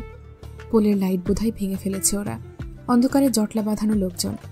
আগামী 2 দিনের হরতালে বাড়ি ফেরাও মুশকিল হবে জয়দের। অবশ্য ওদের জন্য মুশকিলের কিছু নেই। একটা কথা খুব খচখচ করছিল, জয় যদি 3 দিনে চেতনা ফিরে হাসপাতাল ছাড়ার শক্তি পায়, তাহলে তো ঢাকা নেবার প্রয়োজন ছিল না। ঢাকাতে নিশ্চয়ই অন্য কোনো কাজে গেছে 2 ভাই। আবার হতে পারে জয়ের শরীরে ব্যথাটাই কম। ক্লাব ঘর পুরোটা পুড়ে যায়নি। আবাসিক যে বিল্ডিংটা ছিল ওটার ভেতরে ঠিক আছে টুকটাক। বাইরের দেয়ালে কালি পড়েছে। জয় ফিরল তারও সপ্তাহখানেক পরে। সকলেই স্বাভাবিকভাবে নিলেও অন্তু অবাক হয়েছিল। এখনও মাথায় ব্যান্ডেজ, হাতে ব্যান্ডেজ, চোখে মুখে অসুস্থতার ছাপ। অথচ জয় দিব্যি হেঁটে ভেতরে ঢুকছিল। কাউকে ছুতে দেয়নি নিজেকে। আঘাত নেহাত কম ছিল না। হামজা পরিস্থিতি সামলে নিতে পটু। মিথ্যে বলেছিল। এতদিনে চিকিৎসার সাথে সাথে কিছু কাজও করে ফিরেছে। বালিশে হেলানা দিয়ে আধা শোয়া হয়ে বসেছিল জয়। তখনও রাত 11:30। পরনে ঘিয়া রঙা প্রকাণ্ড শাল জড়ানো। সকলেই ভিড় করে আছে জয়কে। হামজা বিছানার উপর জয়ের পায়ের কাছে ক্লান্ত ভঙ্গিতে টানটান হয়ে শোয়া। জয়ের মুখ অসম্ভব গম্ভীর, চোখে মুখের ভাব গাঢ়। শুধু মামিকে জিজ্ঞেস করল, শরীর কেমন? শাহানার ব্যথা অসহ্য পর্যায়ে চলে গেছে। জরায়ুতে ঘা তার। এই সংকটের মাঝে অপারেশনের সুযোগ নেই বললেই চলে। হুমায়ুন সাহেব জিজ্ঞেস করলেন, বিএনপি হঠাৎ খেপেছে কেন আবার? হামজা বলল, ওরা খেপেছিল না কবে? ক্ষমতা হারানোর পর থেকেই তো খেপে আছে। এবারের নির্বাচনের পর মাঝখানের কিছুদিন হতাশা পালন করেছে, তাই মনে হয়েছে স্বাভাবিক হয়ে গেছে সবকিছু। সংসদ নির্বাচনের বছর পূর্তি হবে, ওদের জ্বলন আবার বেড়েছে। ঢাকার পরিস্থিতি ভয়াবহ। সেই দিনের হামলা ওরাই করেছিল? না, আবার হ্যাঁও, বিএনপির দল ভারী হয়েছে। বুঝতে পারছো না? ক্ষমতায় এসেছে একদল, আর আসেনি বহুদল। ওই বহুদল এখন ধীরে ধীরে একদল হচ্ছে। মাঝহার নাকি তোর সাথে কথা বলতে চায়। কথা নেই আমার কোনো। ওই শালা ধান্দাবাজ। ওর বাপের অফিসে কাল কয়েকটা জঙ্গি ঢুকেছে। এখন হাত মেলাতে চাইবেই, না মেলালে আবার নতুন ফোন দিয়ে আসবে আমাকে বাঁশ দেবার। রাস্তার কাজ থেমে আছে। কন্ট্রাক্টর এসে ঘুরে গেছে কয়েক দফা। ওদের তো অলিফলি বেঁধে গেছে। রাস্তার কি বাল হয়েছে? কয়েকদিন আগেও প্রাইমারি স্কুলের কয়েকটা সম্মেলনে নতুন বিল্ডিং মঞ্জুর করা হলো। ভরে না জনগণের। এই পরিস্থিতিতে রাস্তার কাজ হয়? কয়েকটাকে বোমা মেরে উড়িয়ে দিয়ে গেলে তবে হয়তো সুখে থাকার চিন্তা দূর হবে জনগণের। আর কেউ কোনো কথা বলল না। শান্ত হামজার এই কথাগুলোই আগুনের মতো গরম। সহজে না রাগা মানুষটার সামান্য একটু যেতে যাওয়া অনেক কিছু। রিমি বেরিয়ে গেল ভারী পা ফেলে। জয় চুপচাপ খাটের সাথে হেলান দিয়ে চোখ বুজেছিল। অন্তু গরম পানি নিয়ে ঢুকলো ঘরে। হামজা বলল, প্রেসক্রিপশনটা আমার কাছে দাও, বুঝিয়ে দিচ্ছি। অ্যান্টিবায়োটিক দিয়েছে, সময় মতো খাওয়াবে। অন্তু কাগজ এগিয়ে দিয়ে দাঁড়ালো। জয় চোখ খুলে তাকায়। আঁটোসাঁটো জামা যদিও পরেনি অন্তু, তবুও শরীর মাপা হয়ে গেল ওই চোখ দিয়েই। অভিজ্ঞ চোখ দুটোর একটু অসুবিধা হলো না নারী শরীরের ভাঁজগুলো কাপড়ের উপর দিয়ে পরিমাপ করে নিতে। তাতেই নিঃশ্বাস ভারী হয়ে উঠল। এদিক ওদিক তাকালো বারবার। অন্তু ওড়নাটা শাড়ির আঁচলের মতো মাথায় দিয়েছে। আগের চেয়ে যেন ভিন্ন লাগছে দেখতে। এটাই বোধহয় বিয়ের জাদু। হাতে গায়ে কোনো ধরনের অলংকার না থাকা সত্ত্বেও বউ বউ লাগছিল। জয়ের বুক ওঠানামা করে, রক্তের তেজ বাড়ে। অধৈর্য হয়ে উঠল এক মুহূর্তেই। রাশভারী গলায় বলল, মামা বের হও রুম থেকে। সকলে একে একে বেরিয়ে যায়। হামজা গম্ভীর হয়ে বলে, ডাক্তার তোকে উত্তেজিত হতে নিষেধ করেছে। নতুন রক্ত দেওয়া হয়েছে শরীরে। জয় গোয়ারের মতো বলল, বাইরে যাও। অন্তু ওষুধ খুলছিল। অস্বস্তিতে হাত পা অসাড় হয়ে গেছে। ইচ্ছে করছিল ছুটে পালিয়ে যেতে এই সীমানা থেকে। জঘন্য এই লোকটার সাথে একা ঘরে কি করে থাকবে সে, তা ভাবনার শক্তিটুকুও ভেতরে নেই। তার উপর বেলেহাজ লোকেরা খুব বিপজ্জনক। অন্তুর রক্ত জমাট বেঁধে আসে যেন। জয় আদেশ করে, দরজা আটকে দিয়ে এসো। ভালোভাবেই ওষুধগুলো খেলো আস্তে আস্তে। অন্তুর পা দুটো যেন চাকা হয়ে গেছে। একা একাই ছুটতে চাইছে। আড়ষ্টতায় শরীর ভার হয়ে উঠছিল। ঠিক যেমন ভূতের ভয়ে মানুষ ভার হয়ে ওঠে, হেলান দিয়ে বসে আছে জয়। শার্টের বোধহয় নিচের দুটো বোতাম লাগানো ছিল। উপরের খোলা বোতামের মাছ দিয়ে পশমে ভরা বুকটা নজরে যেতেই গা ঝিমঝিম করে অন্তুর। আল্লাহকে ডেকে উঠল। পানা চেয়ে উঠল ভেতরটা। মিনতি করে উঠল যেন, মুক্তি চায়। জয় ঠোঁটের ফাঁক দিয়ে বড় বড় নিঃশ্বাস নিচ্ছিল। শরীর ঘেমেছে অল্প। অন্তু উঠে যেতে উদ্যত হতেই বলল, পানি দাও, আর একটু পানি খাবো। ওষুধ আটকে আছে গলায়। অন্তু গ্লাস এগোতেই জয় থাবা দিয়ে খপ করে ধরে ফেলে অন্তুর হাতের কবজি। অন্তুর হাতের শিথিলতায় ঝনঝনিয়ে গ্লাসটা পড়ে ভেঙে যায় মেঝেতে। ঝাঁকি মেরে ওঠে অন্তুর দেহটা। হাতটা মুচড়ায় জয়ের মুঠোর মাঝে। মুখটা শক্ত হয়ে ওঠে অন্তুর। তীক্ষ্ণ চোখে তাকায় জয়ের দিকে। জয় শীতল চোখে চেয়ে থেকে জিজ্ঞেস করে, হাত মুচড়াচ্ছ কেন ঘরোয়ালি? এতদিন একা একা শুতে খারাপ লেগেছিল? হ্যাঁ? চোখ দুটো হেসে ওঠে জয়ের। সেই হাসি জয়ের। ভ্রুটা নাচায় নিজস্ব ভঙ্গিতে। একটানে অন্তুকে বিছানায় ফেলে ব্যান্ডেজ জড়ানো হাত দিয়ে ওড়নাটা হিঁচড়ে খুলে ফেলে। হাতের ক্ষততে বোধহয় টান লাগতেই মুখ কুচকায়। মাথার ব্যান্ডেজের উপর রক্তের তরল দেখা দেয়। কারণটা বোঝা যায় না। প্রথমে একটা চুমু ঠিক কণ্ঠনালীর ওপরে খেয়ে মুখ তুলে আস্তে করে বলে, মোহরানা বাকি রইল, পরে শোধ করব সেসব। সেই রাতে জয়কে খুঙ্খার জঙ্গলির খাদকের মতো লেগেছিল। অন্তুর চোখের আর্তনাদ, হাতের প্রতিরোধে বোধহয় জয় শক্তি পাচ্ছিল আরও। ধীরে ধীরে জয় যত উত্তাল হলো, ওর কপালের ব্যান্ডেজে তাজা রক্তের দাগ গাঢ় হচ্ছিল। অন্তুর কান্না পেয়েছিল, কত কিছু ভাবনা এসেছিল, কিন্তু সে কাঁদেনি, অন্তত জয়ের সামনে না। একদিন এইরকম কিছুর আশঙ্কাকে জনগণ মনে প্রাণে বিশ্বাস করে কত কি করে ফেলেছে, এই পর্যন্ত এনে ফেলেছে ওকে। অথচ আজ আসলেই তেমন কিছুই হচ্ছে। জয় নামক অভিশাপ আজ অন্তুকে ছুঁয়ে দিচ্ছে। তাও আবার দলিল আছে হালালের। কিন্তু কেউ আজ ধরতে আসছে না, বদনাম রটাতে আসছে না। আচ্ছা, আজ বলাৎকার হচ্ছে না তো? অন্তুর ইচ্ছার বিরুদ্ধে তাকে ছোঁয়া হচ্ছে। ও, আজ তো জয়ের কাছে হালাল সার্টিফিকেট আছে। জয় শুয়ে পড়ার পর অন্তু বারান্দায় গিয়ে দাঁড়ায়। তার শরীরে তখন জয়ের বিশাল শালটা জড়ানো। এই বারান্দা দিয়ে বাঁয়ে তাকালে বাড়ির সামনে রাস্তা দেখা যায়, আর ডানে তাকালে পেছনের প্রদীপ জায়গা। বেশ কিছুক্ষণ আকাশের দিকে চেয়ে রইল ওইভাবেই। আব্বুর কথা মনে পড়লে এখন আর কান্না পায় না, কলিজাটা চির ধরে। তবে চোখ ফাটে না, আজ ফাটল। ঝরঝর করে অশ্রু গড়ালো চোখ দিয়ে। নিজেকে খুব অপবিত্র লাগছিল। খুব গভীরভাবে লেগে আছে জয় আমিরের ছোঁয়া গোটা দেহে। দূরে কোথাও বাচ্চা কাঁদছে, কেউ কাঁদছে।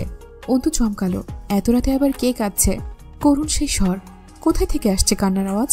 গাটা ছমছম করে ওঠে। ঘড়িতে তখন রাত 4টা। আরও কিছুক্ষণ দাঁড়িয়ে রইল অন্তু।